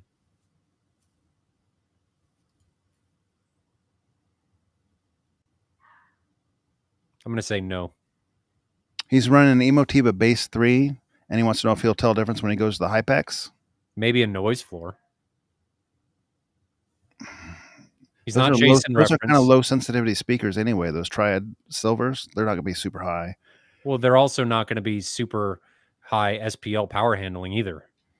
No, I would say that you are, and he listens to negative 10 dB generally. Zero difference. Kyle, you couldn't tell this if your life depended on it. You may be able to tell the noise floor, like if nothing was on and you had your volume set at 10 dB, you may notice the hiss lowering or going away, if you're even able to hear that. But with those low sensitivity speakers, I don't know that you are. Don't chase that. Not worth it. Save your money. Put it into acoustic treatments, like slat diffusers. I don't know. I'm getting real close here. I'll keep going. Man, got direct art from my Marantz Cinema 50. Huge low-end improvement for DLBC. Time alignment and phase alignment, baby. And probably noise cancellation, active room treatment for dealing with standing waves above the resonance frequency of the room. So not surprised. Good on you, though. Glad you got some benefits from art. That's great. Positive stories are always good to hear. Okay, I got these things. Let me share my screen. Hit it.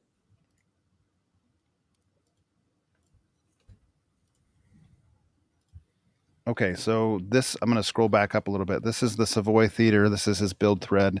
He's got different styles. This is a one diffuser style, and then he's got the slats that I think you're talking about.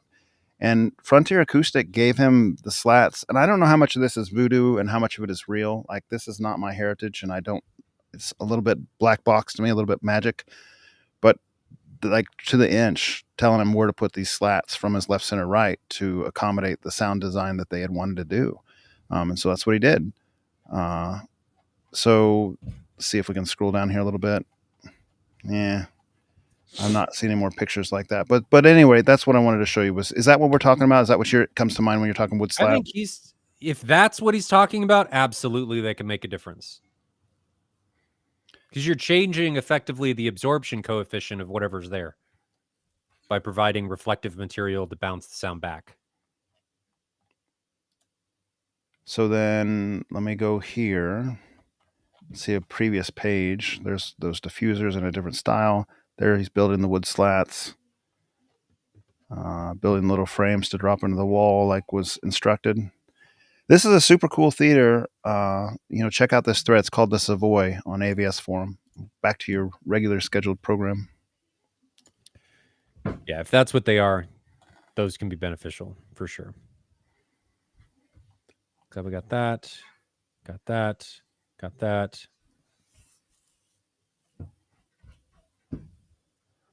BC 5911 says, Jonathan, you've mentioned wanting more brightness in the past.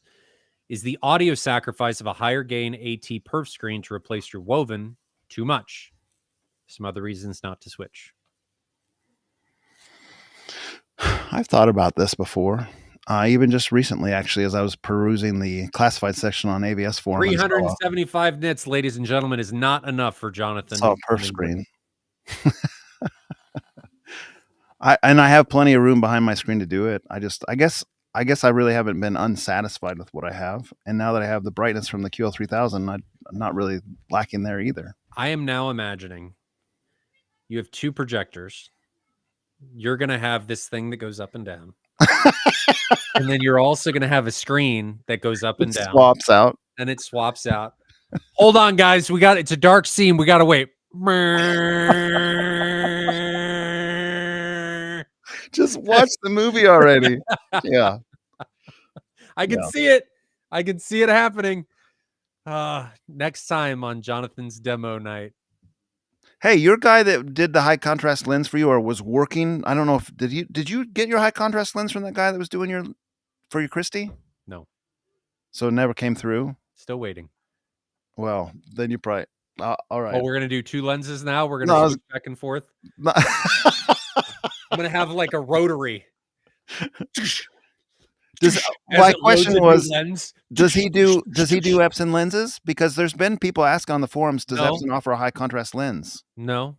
Could he? I don't know. Why don't we? Is it just tint on there? I mean, is it effectively just like a nice tint job on the lens? No, it's high quality tint. Could you just do it with tint though, like an ND2 filter? Effectively, they make it with like a paper. I don't know. Like I don't know enough film. about that. I don't know. To do it properly, probably not. You'd need an iris. I don't know, man. I don't know. The ND2 filter worked really good with the Terror. You could do something like that with the Epson. All right. I'm Astasia. 170-inch wide, 2.4 screen with 26-foot throw distance, assuming Stuart Studio Tech 130 G4 Ultra Perf. Which one would you recommend? JVC NZ900? Oh. Sony GTZ 380? Those aren't even the same ballpark price-wise. I know. Christie M4K 25 or a Barco Heimdall? There's no question in this. No question. 170-inch wide. Wide, he says, not diagonal. Let me wide. put this in a different way, Jonathan. This is big. This is a big screen. NZ900, 3,300 lumens. GTZ 380, a little under 10,000. Barco Heimdall, plus 6,000. Christie M4K 25, 25,000 lumens. M4K 25. There's no question in my mind. Are those all in the same ballpark? No. What's the Christie the cost? GTZ 380, the Christie, and the Barco are. The NZ 900 is much cheaper. The GTZ 380 is like 80,000. The Christie's what? With a lens ballparkish in there. And the Barco's in that same Gotta range? be in that same range. $80? 80,000? Yep. It's the Christie. Your screen is big enough. You're going to want a bright projector, and I don't think the NZ900 is going to be as bright as you would like. What's the native contrast ratio on the Barco versus the Christie?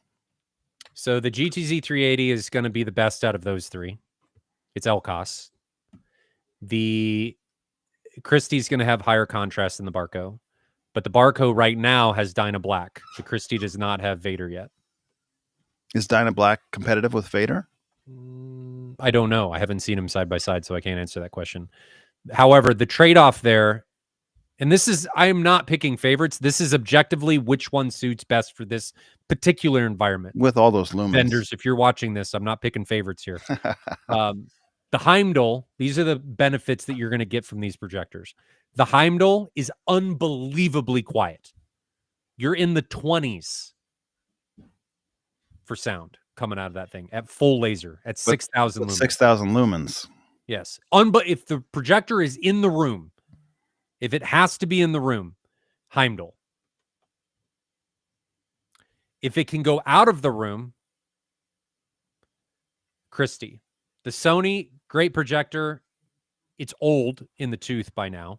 The Christie and the Heimdall are just better than it is. They bring more to the table.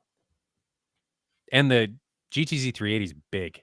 Not that the Heimdall or the Christie are small, the Barco or the Christie are small, but it's bigger than they are.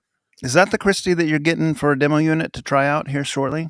Yes. Well, I'm getting it to test some stuff for them, but yeah, it's the same one. So I don't know if I've seen that one or not. You've seen the 15. The one we saw at M-Wave in the comparison room was so this is the same. It's just brighter. Okay. It has more power. But you're going to get, with an ultra high contrast lens, it's spec'd at 6,000 to 1. So I'm gonna say this. If it's the same, it's a single chip DLP, right? The Christie? No. 3-chip. The for what it's worth, to my eyes, the Christie at the M-Wave comparison in the room with all the different projectors, You could see rainbow. it was rainbow real bad to me. Oh, no. Not But I'm that sensitive one. to that. Oh, you're thinking of the wrong one. That's the 860. Okay, that's the one that had the rainbow issue. Not that one. This is the one in the Grimani room and in the Ascendo. Oh, yeah, those looked beautiful. Yeah. Different projector. These are 3-chip each shifters. Okay, yes, I really liked those. The Heimdall is a 4K native. And was that in a room at M-Wave by chance? The Heimdall was not out yet. Okay. No. The Heimdall is just now coming to public release. Yeah, that Christie that was in the Grimani room and the Ascendo room, that looked beautiful. Yeah, the Christie's really good. You're going to want, on that big of a screen, you're going to want the horsepower, baby. And yeah, there's no going back once you see that brightness. Heimdall's fantastic. That's just a big screen. In fact, it even had great contrast ratio, at least because they played the Prometheus. Is this the Grimani room? Yes. That was a modified lens. Okay, they played Prometheus in there with the scene where it's like dark and there's planets flying all around. It looked fantastic. It really, truly looked fantastic. With the modified lens, and that lens was pushing the limit as far as, are we going to cause something to melt with how much little light that thing was letting through? So it was building up heat on the iris. 16,000 to 1 is what I heard. So fantastic. In that particular environment, in that theater with that screen size, the only option for that is the 4K, the M4K, out of the ones you listed. Pretty strong opinion there. I've seen them. I've seen all of these. If you want to do something that big, you need light. That is a big especially screen. With the new RP23 coming from Cedia with you want a level 4, 300 nits.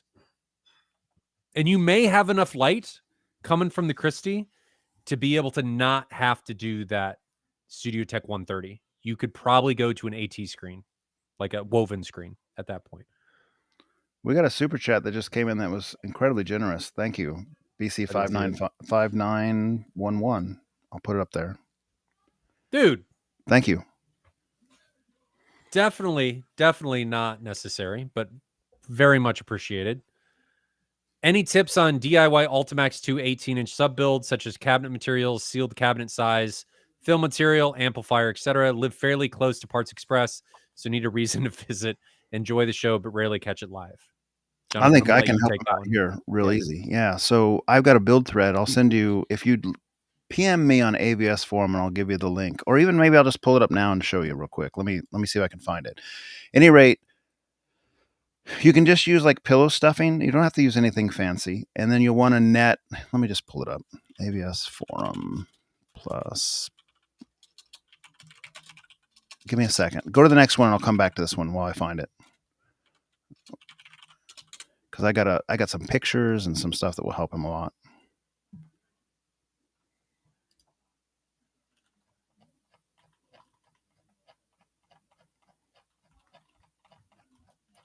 Did I lose you? I'm not looking at the screen. Did I lose you? No. Oh, you're not going to go on? All right. I'm almost here. I can. Sorry. I was responding to a text message, so I wasn't listening to you.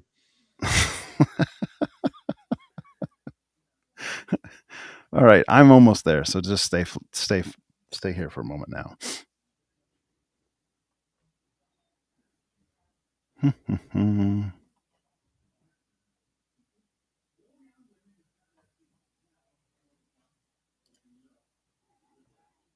Okay, this is the thread. Let me share my screen.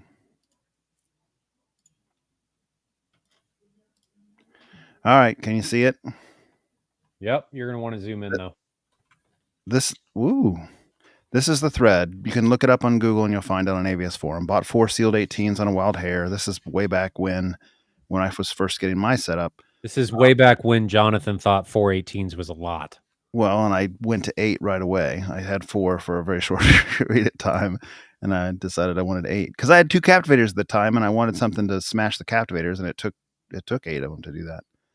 So give me a second. And I'm going to say only show this user, and then I'll find it that way real quick. It should be towards the end with a set of pictures and just parts to buy and everything, including part numbers at the time. Sorry, this is the benefit of, or maybe lack thereof, of a live thing here. Oh, it didn't even go to page 5. Okay, so here it is. This is probably, hopefully, this is exactly what you're looking for. So this is some assembly pictures. It's post 376. It shows how I put my cabinets together. I bought my cabinets from a shop. They were based out of Chicago at the time. I bought them from a guy in St. Louis who bought 16 of them from the shop, and his shop was closing down. So I got a really good deal on them. I don't know how to replicate that, but that was what was available to me. These are the parts that I bought from Parts Express. So exactly what we're talking about. I bought some feet. I had some thick cable, these plates with some nice terminals, and then more plates down here. So I used T-nuts, and the part numbers are on the bag. That's also in the thread here to secure the machine screws. That works really well if you ever need to drop a driver out. Do T-nuts. Don't do threaded inserts. Yeah, T-nuts, because they have a larger thing on the back, they can't pull through. And they also have little spikes that stick into the wood. You want to get high quality T-nuts with like more prongs. More prongs, deep prongs is better. So these are my boxes. And then I laid them all out here. I already had 8 at this point in the thread. I bought a bunch of polyfill from Walmart. You can get it for super cheap, like a 25-pound box. You could just lay it out there. I think it was 3 pounds per cabinet. Just put it inside the cabinets, like not stuffed. It needs to be airy. There's a database thread, data-base.com, that will talk about how this will help you measure it. Like it will make a smoother, flatter frequency response with no smoothing by having the stuffing in there. So each of the boxes got the stuffing. And then I used almost like a fishnet type material that I got from Joann's or something. Yeah, from Joann's. And then I stapled that into the boxes so as to keep the stuffing from touching the back of the cone and coming into contact with the driver itself. You wouldn't want that to happen over time.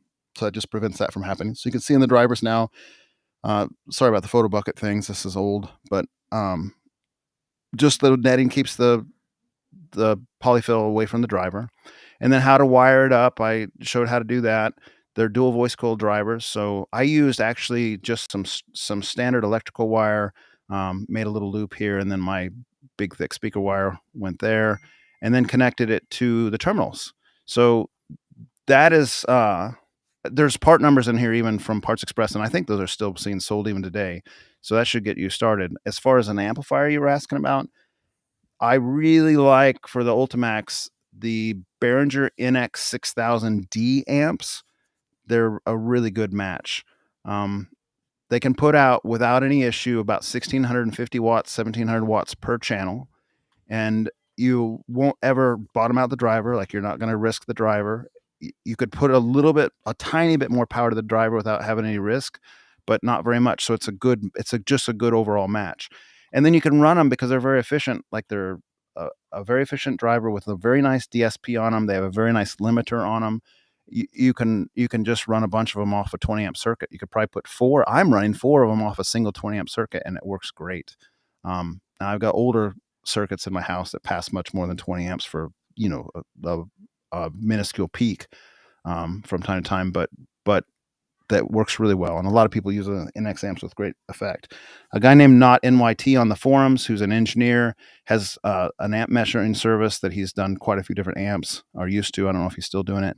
He measured the Behringer amps and said they performed really quite well. Even though they're kind of a less expensive option for amplifiers, for subwoofer options, they both measure well. They have a great limiter. The sine wave is not flattened out as far as when the limiter is engaged. Like, it performs well with this limiter. You can do a shelf filter. I have a 90B shelf filter, an LS12 shelf filter on my drivers to lift the lower end when they're sealed and make a really flat refrigerated response. So it all comes together quite well. Send me a PM on AVS forum if you have more questions. I'd be happy to answer anything specifically. But yeah, it's a great option. And those drivers, if you wait till Black Friday on the drivers, you can get them for like 15% off almost every Black Friday, maybe even higher than that. So they go from like $350 down to maybe $285 or something. So that's not a bad price at all for 18-inch driver. And then sealed boxes, however you come across it, I'd recommend GSG Audio. They have really great box options. I'll pull that up real quick. And Parts Express also sells boxes, but GSG Audio probably has a little bit better box. You can put it together yourself, and they have a lot of different options between like ported subs with Marty builds or behind the screen things that can be ported or sealed. Great options there. So yeah, I would say you're looking at a good choice.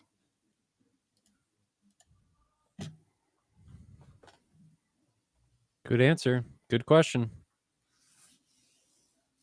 Tim Brussels asked, does Epson have an iris? Don't think so. No, they don't. They haven't since the lamp-based models, like the 5040 and the 5050 had it. But when you went to the lasers, they don't have irises anymore.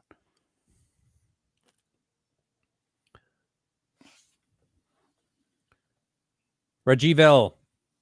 Man, big screens. I'm currently running an NZ900 Mad VR Extreme Mark 1 and DCR lens on a 200-inch scope Stuart 1.3 UltraPerf. I'm getting around 108 nits, and I'd say for the most part I love it, but may have to try the QL.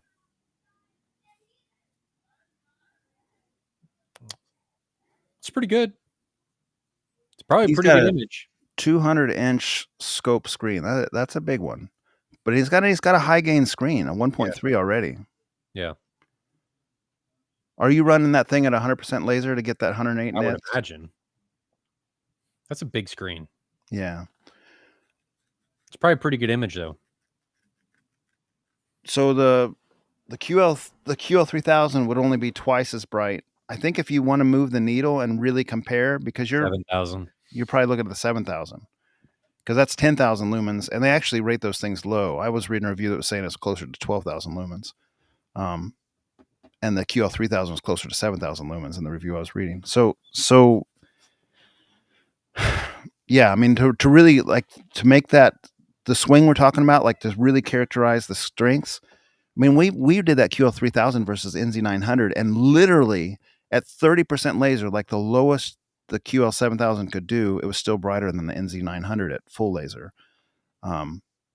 That's kind of where you see that strength. But there were we can give him a thread on this. Why don't we point him to our informal flagship comparison projector thread. I'll link it to the chat.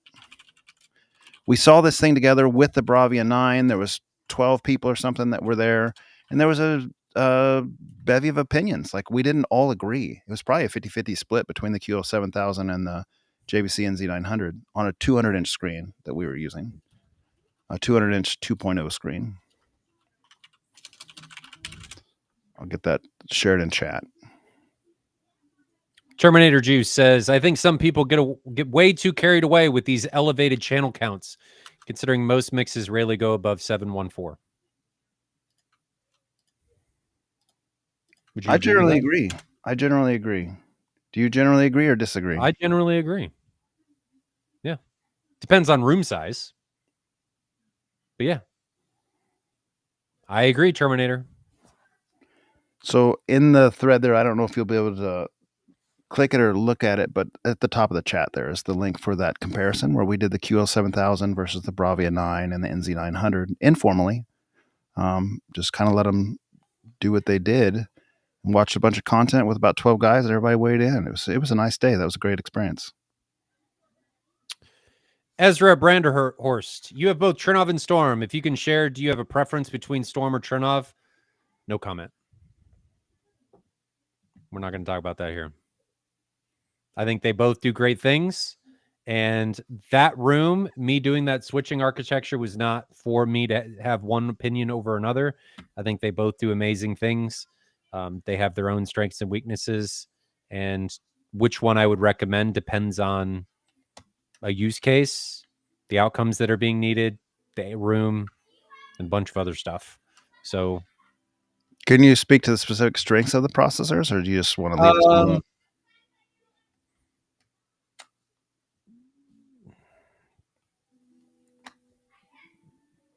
Trying to think of anything that I would say about that.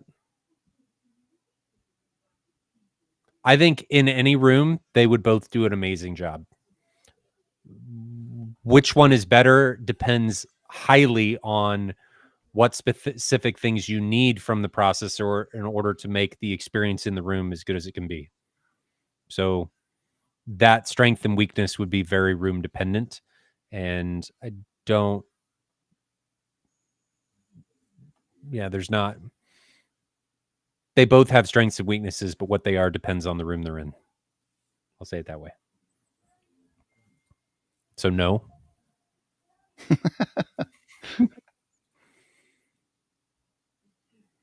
We did that one already. STL Sports Audio fan, have you either of you had any experience with the Stereo Integrity SQL15 driver in a sealed sub, going to build one and thinking of that versus UM15 too? Do you have any experience? I don't have any experience with SQL15. I think Doug was considering buying a couple of them, but I don't think he did, and I don't think I've heard him anywhere else. Unless they had them at the show and I didn't realize it, but they were just showcasing the 24s more at the show, Stereo Integrity, at the M-Wave show. I don't have any experience on that, so can't wait. Sorry, man.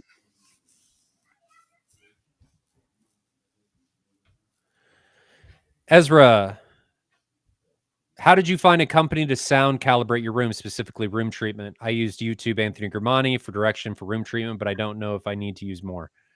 So my room is done by Officina Acustica, and I knew those guys through Cedia. I knew them personally, and Maurizio designed that room from the ground up. So acoustical calibrators and engineers are very much, not all of them are technically acoustic engineers or acousticians. Not that that matters a ton, as long as they know what they're doing and get the job done. It's an art form. They're all going to be different. So what one tells you may be very well be different than what another one tells you. I think Anthony Grimani is great. It's hard to choose. I think you just have to choose a well-known one and stick with it. Don't think I would mix them. I mean, if you've used Anthony, I would stick with Anthony so that it goes with what he's trying to accomplish in that room. Do you have any insight into that?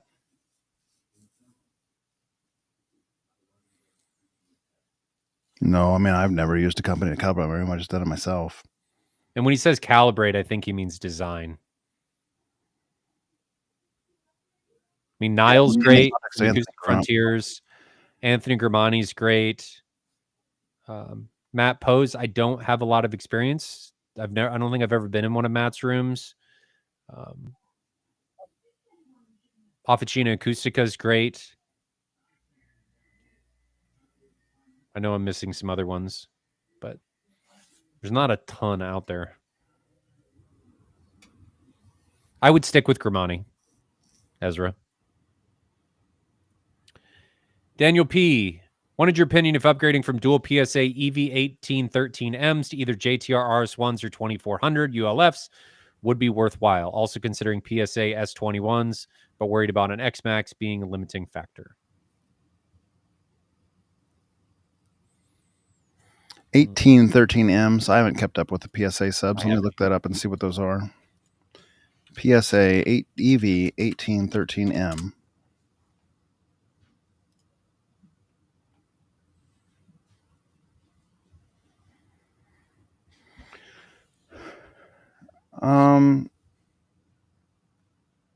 So this is a Neo driver. It's got the paper accordion surround. It's more of a pro audio type driver. It's going to be really loud at higher frequencies, like really have the kick drum type stuff covered. I'm talking about PSA right now. Not so much built for the really deep, low, guttural wobble type bass, the low frequency stuff. What are they tuned to? Features. It says 16 hertz to 150 hertz plus or minus 3 dB. So probably a 16 hertz tune-ish, maybe 18 hertz tune-ish. Yeah, I mean, so if you're, those are going to have a lot of output up top. A lot of people like that.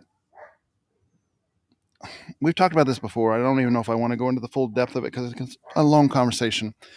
What it amounts to is you can either get a sub that has like a natively flat frequency response, or you can get a subwoofer that has more of a 70 hertz emphasis type thing. Like I haven't done as much DSP to it. And PSA tends to kind of be more in that camp where they let the kick drum kind of be the specialty.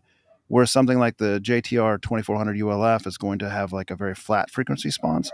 And so people who get these subs that don't really understand what the frequency response mean or how to, and that's totally fine, just aren't experienced enough to know what that means, is they'll like one or the other based on their subjective preference. Like, this one has more deep, low, rumbly bass, or this one feels like I feel more impact in my chest, that type of thing. You can do both. The driver design is going to impact what their full headroom, their maximum capabilities are, but you, with enough of either of them, you can do both. Like the EV1813s can dig down to 16 hertz fine. You know, if you had a bunch of them, that would be fine. You can dig deep. The JTR S1s, if you had a bunch of them, can play as loud as the EV18s with their lighter driver and their more higher sensitivity. But natively, one versus one, that's the characteristic you're typically going to come across between like those two. Do you want more of a deeper, balanced, neutral sound with RS1, or do you want more of an emphasis on the kick drum with like the EV1813? And then the PSA 21s, PSA S21. Let me look those up. As much as I would tell you a preference of mine would be more for like the JTR style, I like a more natural native frequency response where they're tuning it. There will be somebody else who will have the opposite preference, and that's totally fine. My logic is for wanting a more natural frequency response, and we've talked about this with DSP limitations just 20 minutes ago, right? This isn't, you can't just pump it up forever and get that natural frequency response, but within its capability, think about notes on a piano. If I'm playing from like a low C and I do C, D, E, F, G, A, and I go through the range, the scale there, as you do that, if it gets louder towards the higher notes, then that seems weird to me. I don't want my bass to be pronounced at certain frequencies. I want it to be an even response so that if I play 5 different notes on the piano, they all have the same volume. That's kind of more of a correct baseline. Think about it like if you had a rap music that had like 3 or 4 different notes that it plays in sequence. If one of the notes is a higher frequency, then that note's going to be louder if your frequency response is not native. Some people enjoy that. That's what they're used to. It's what pro audio ends up doing a lot of times. So if you're listening to a lot of live music, it might be more familiar, might be more comfortable. It's not necessarily as accurate. I have a tendency to prefer more accurate. So my preference would be more like the design of the 2400 ULF, but I don't fault anyone who prefers the PSA style design. Ryan? No, I agree with you. Well said.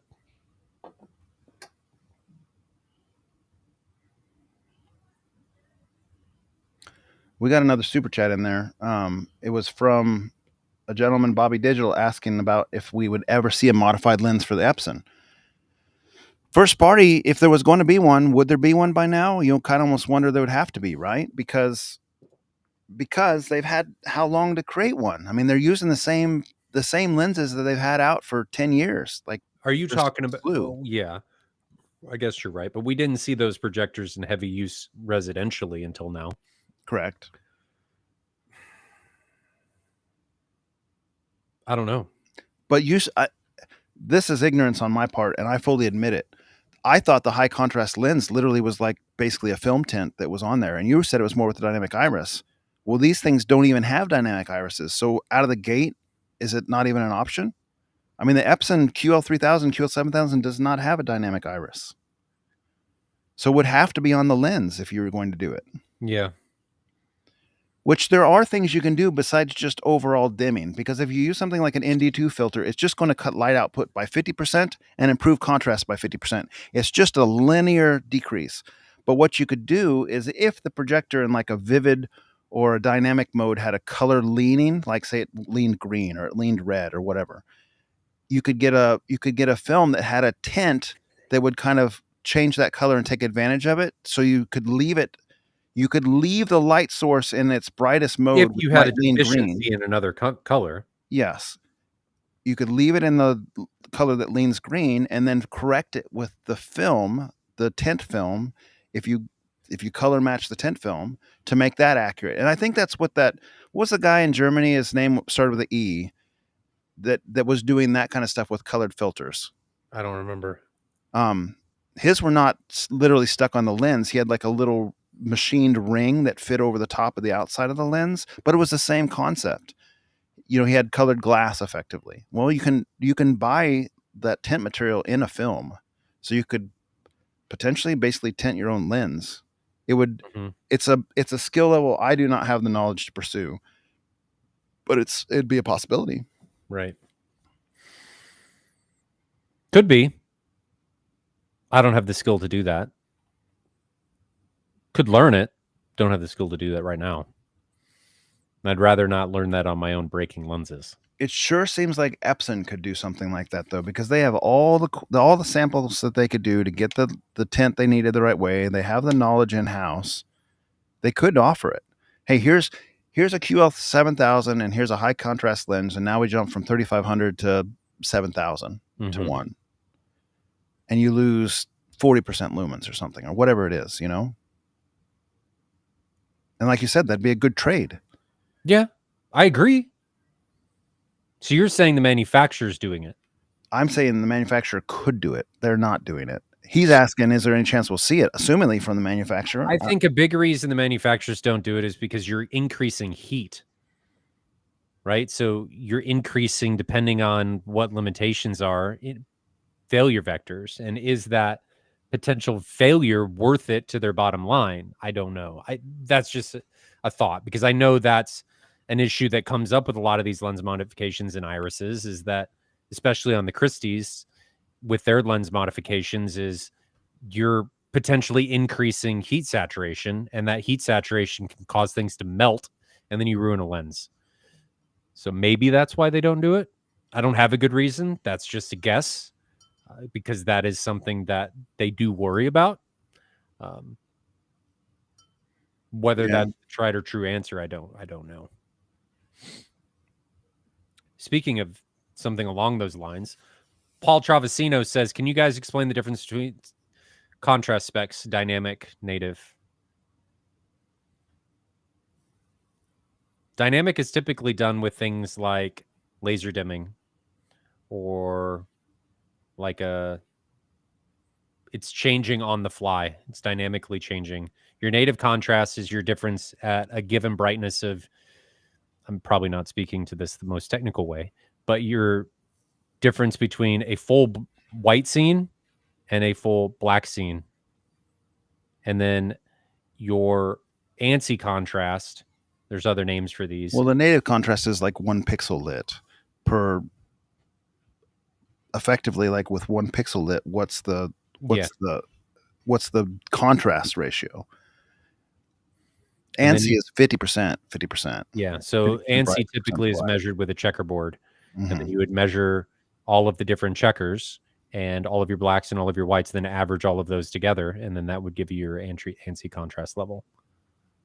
I think, even though a lot of the industry has moved away from it, I think ANSI is one of the most valuable in figuring out how an image is going to look. Because a lot of the content is bright. It's not 50% bright necessarily, but it's still bright. 20%, 15% bright is still, ANSI has value for that type of measurement. Mm-hmm. And a lot of content is brighter than that. I mean, it can be stupid bright, especially when you move outside. Native, how often are you going to see a native scene with full black Starfield? It's far less than you see a full bright scene, in my opinion. Yeah. They're both important. It's like what we were looking at with the subs earlier.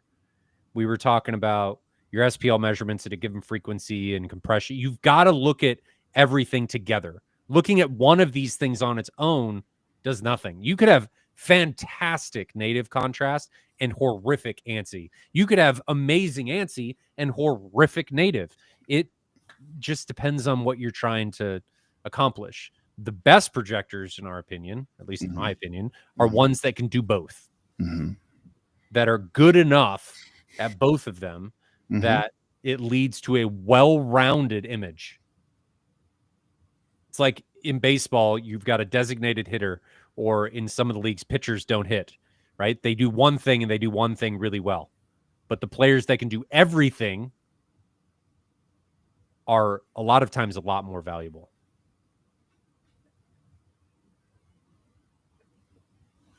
Last question, Jonathan, unless you've got some more starred. No, not any more starred. I'm at the end. This one specific to you. Jonathan, are you planning to install Direct Art? Yeah, E4 Superfly, I don't have any plans for that right now. I'm real happy with the sound as is, using just my own slight smiley face EQ, and I've been doing that for years. And I have experienced Dirac in multiple rooms, and it seems to be room particular, whatnot. So I don't know. I just like the consistency that I can get out of my own EQ. It's reliable. I don't have to worry about what's happening time to time. It's less upfront. So, and I also, Ryan asked earlier in the podcast, did I think it mattered? And we've had this background discussion many times. He's more of a 1-seat guy, which is what auto EQ is good for. And I'm more of a general purpose. Like, I want it to be good in all the seats because I often sit in the back or sit on the side. We'll just, in our family of 6, we'll switch up seats. So I want it to sound good everywhere. And auto EQ, whatever it's doing to best this middle center seat, it's likely doing to the detriment of the other 5 seats in the room. Because, and we've talked about this many times, but just to put a brief little explanation for it, let's say this seat has a dip of 6 dB at 70 hertz and you correct for it because of a room mode, a room interaction. But this seat here, the side seat or the back seat, doesn't have that 6 dB seat at 70 hertz. So since you're calibrating for the seat, you raise that 70 hertz by 6 dB. But let's say back here, it's instead of a null, it's a mode, and they're already hot at 70 hertz. Now you've raised that hot area 6 dB more, and it's like boomy in that area. So that in a nutshell is why I don't really do auto EQ. I want it to sound the best between all the seats. And if just have a speaker that has a really nice native frequency response, which these do, off-axis performance, which these do, then I don't have to worry about EQ as much because there's going to be less variation seat to seat without doing specific auto EQ for a primary seat. So that's my bent. Good answer. And a couple more questions came in. They're going to be quick. Ender Robinson, got a chance to buy an NX. This is actually a great question. NX9 for $5,500. Should I do it? No warranty, or just get an NZ500? I saw that on AVS forum. I do the NZ900. or sorry, NZ500. I feel like the NX9 might be a little old at this point, and it's lamp based. And lamps, correct me if this is wrong. I just read on AVS forum recently that JVC lamps have increased in price significantly. Is that true? Do you sell Probably. I JVC haven't lamps? looked. I haven't looked at the price in a long time. They were already pricey at $400 for OEM, and somebody said they've doubled on the I AVS can imagine. thread. It's So a thing of scarcity. if it's $800 a bulb, That's crazy. it's time to not. And I have no, even regardless of that, regardless of the bulb and the chassis, like the assembly, right? All of that stuff that comes together. NZ500. What about the big glass on the NX9? Just not bright enough. I mean, the NX9 is probably actually dimmer, even with a brand new bulb, than the NZ500. Yeah, it's not worth it. The only reason that I can see I don't think most people are going to notice the uniformity from the better lens. Most people are not going to take advantage of the projector being able to sit closer to the screen. NX9 will probably be quieter, maybe. The NZ500 is kind of loud. Maybe, but that warranty's worthwhile. And I think the NZ500 is going to have better ANSI. Significantly better, twice as much. It's not a NZ500. I have to agree. The NZ500 is probably a better unit. Odd as it is, but that's 2 generations old's JVC. Yeah. NZ500. And if those lamps have gone up that much, man, yeah. And are you even able to get them? Like, I don't know. Is that because EU shutting down lamps? They're not even going to allow lamps anymore. What does that mean for the global trade? That's a good question. It's a good question. Ender, if you're in the U.S., shoot me a message. We can get you one. I talked to JVC last week, and they do have them in stock. And Ender, if you are really interested in NX9, you might haggle with that guy a little bit, because I think that I've seen an That is a good point. I think that I've seen an NX9 close for like $3,500 or $4,000 at one point. Look at HiFi Shark and see if you can look at the past listings. May give you an indication. Also check eBay for sold listings. Always good to look at. Ryan B says, Jonathan, do you still recommend Buckeye amps? My center channel went out and they need a new one. Sure. Buckeye makes good amps. The point we were making earlier when we were talking about it was that with that guy's room, his listening levels with his speakers, there would be zero difference. And Dylan would tell you that directly from Buckeye amps. Like, he's pretty frank and straightforward. He'd say, like, you're not going to hear a difference. Nope. But not worth it. Engineering wise, Buckeye makes great amps. They've been proven objectively to be great amps. And we have no problem with them at all. Sure. So, going back to what Jonathan said, technically, because we were taking this from a subjective perspective, technically using the Buckeyes would be better. You're going to get a better overall measured performance using those than you are those basics. But if it's inaudible. That's my point. That's why I say technically. Right. But subjectively, you will notice. In your case, you don't have an amp, so any sound is better. Are you saying? Nice. Paul R. I have a Sony VW885ES projector and thinking about adding Lumagen 4240. Will there be a noticeable difference in picture quality? Yes, there will be. The tone mapping will be better. You will notice, and you'll be in control if you can figure out. This isn't a dig on Lumagen. It's just their user interface is a little bit difficult to manage. So you will be in control, though.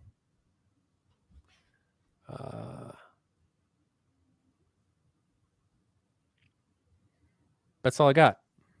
Yeah, we caught up. Thanks for the kind words, Superfly. I won't throw that up there because And thanks for all the super chats tonight, guys. Yeah, that was really generous of you. Thank you all. That was hugely generous. Never expected. Always appreciated. Okay, Jonathan, we need to do this more.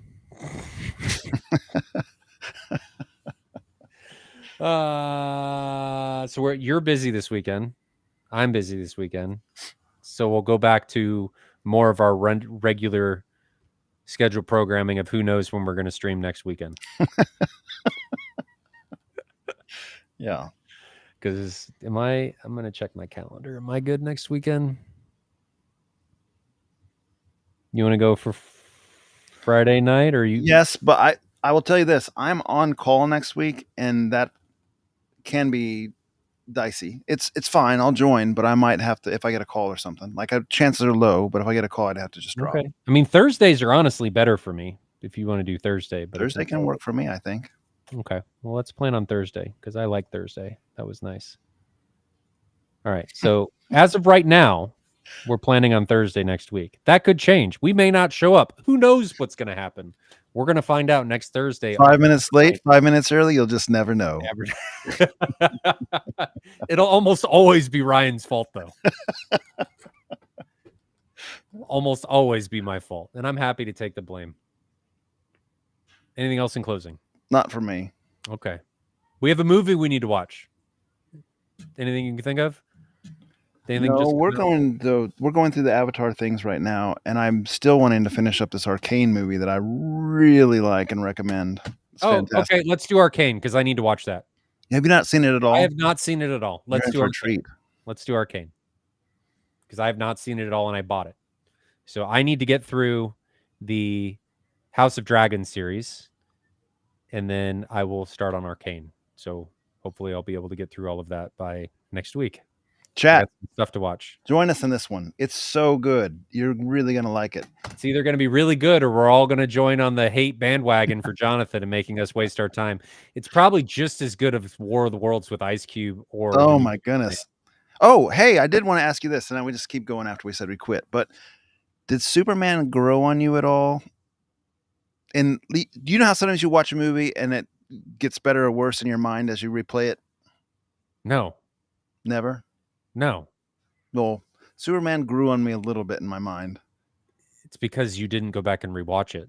I didn't rewatch it again. Yeah. So you're just having nostalgia. So trying to forget how bad it was. I don't think we've talked about this on the podcast yet, have we? Or did we? We watched Superman. Bob and I watched Superman over at Ryan's house. Yeah, we talked about 3 weeks ago. Maybe we didn't. I don't think we did. We did. Did we? No, okay, we'll talk about it now. Fine. We did. So, in brief, we all thought it was terrible that night. Because it was. It was not great. It was bad. About 35 minutes in, I wrote Mark in text, and I just left it at that. And I saw the guys pull out their phone and look at it, and they just didn't say anything. At the end of the movie, I said, when that Mark came up, I was ready to turn this off and do something else. But I didn't want to say anything because I didn't want to, like, change your opinions or poison the well, right? It got better from that point. I'm glad we didn't turn it off. It got better, in my opinion. But it was really, really... I don't know that it got better. It didn't get worse. That was it was a bad Superman movie, in our opinion, collectively. It was But bad. I don't think, like, at that night, I was thinking it was, like, terrible, like an F. I don't think I'd give it an F in hindsight. I wouldn't give it an F. I've watched worse movies. D. C-, probably a C-. C- is fair. I'd probably do that. I think our F might have been a little strong because that night we were really kind of jumping. War of the Worlds was D. That was F. there was a 2-minute Amazon commercial in the middle of it where they took an order and delivered it by drone, and watched the mouse go up to like buy now, like in a movie. Yeah, that's F. That was bad. Okay, so Tito asked this, and I'm going to post this. I'm going to say this because I'm pretty sure this is when it's happening. So World Cup, and this is the last thing we're going to talk about right now. And then I'm going to get off because I got to get the kids ready for sleep. World Cup next year in the summer kind of threw a wrench in all of this. I was going to do it June. I looked, couldn't get hotels, not available at all because we're supposed to see almost 1 million people coming to KC for the World Cup. So outside of that, in August, you have Audio Advice, which is the beginning of August. Then you have Cedia at the end of August, very beginning of September. So that kind of eats all of August up. So the only day that I can make this work is the weekend of September 19th. So that's where we're sitting right now. September 19th of 2026. I think. I haven't posted it on a website or anything yet, and haven't signed the contract with Kansas City Convention Center yet, because I'm still trying to make sure and see, like, can I get an extra day for the vendors and stuff. But weekend of September 19th, so 18th, 19th, and 20th is when M-Wave would take place. And every time I told the vendors that at CEDIA, they looked at me like I was crazy because it's 2 weeks after CEDIA. But I have vendors that love me and want to take care of us. So hopefully September 19th, 18th, 19th, and 20th is when CEDIA will be. Hopefully it'll be a little cooler instead of astronomically hot like we've had in the past. But that's the day for now. Hopefully we'll get it announced soon. I got to finish building the website and make sure that we can lock in those dates and make sure my vendors don't hate me. But for 2026, that weekend, that's all I got. Jonathan's like, I'm not going. I'm going. Heck yeah. Not going. I'm going to try and make it more about the small stuff again, like all the experiences and not all about the theaters, and try and do measurements and moving subwoofers around and all that kind of stuff. But yeah. So we got Arcane to watch. I'm going to see if I hate Superman as much, I guess. You gonna watch it again, or are you just gonna think about I'm it? not going to watch that again. Come on. That was awful. So bad.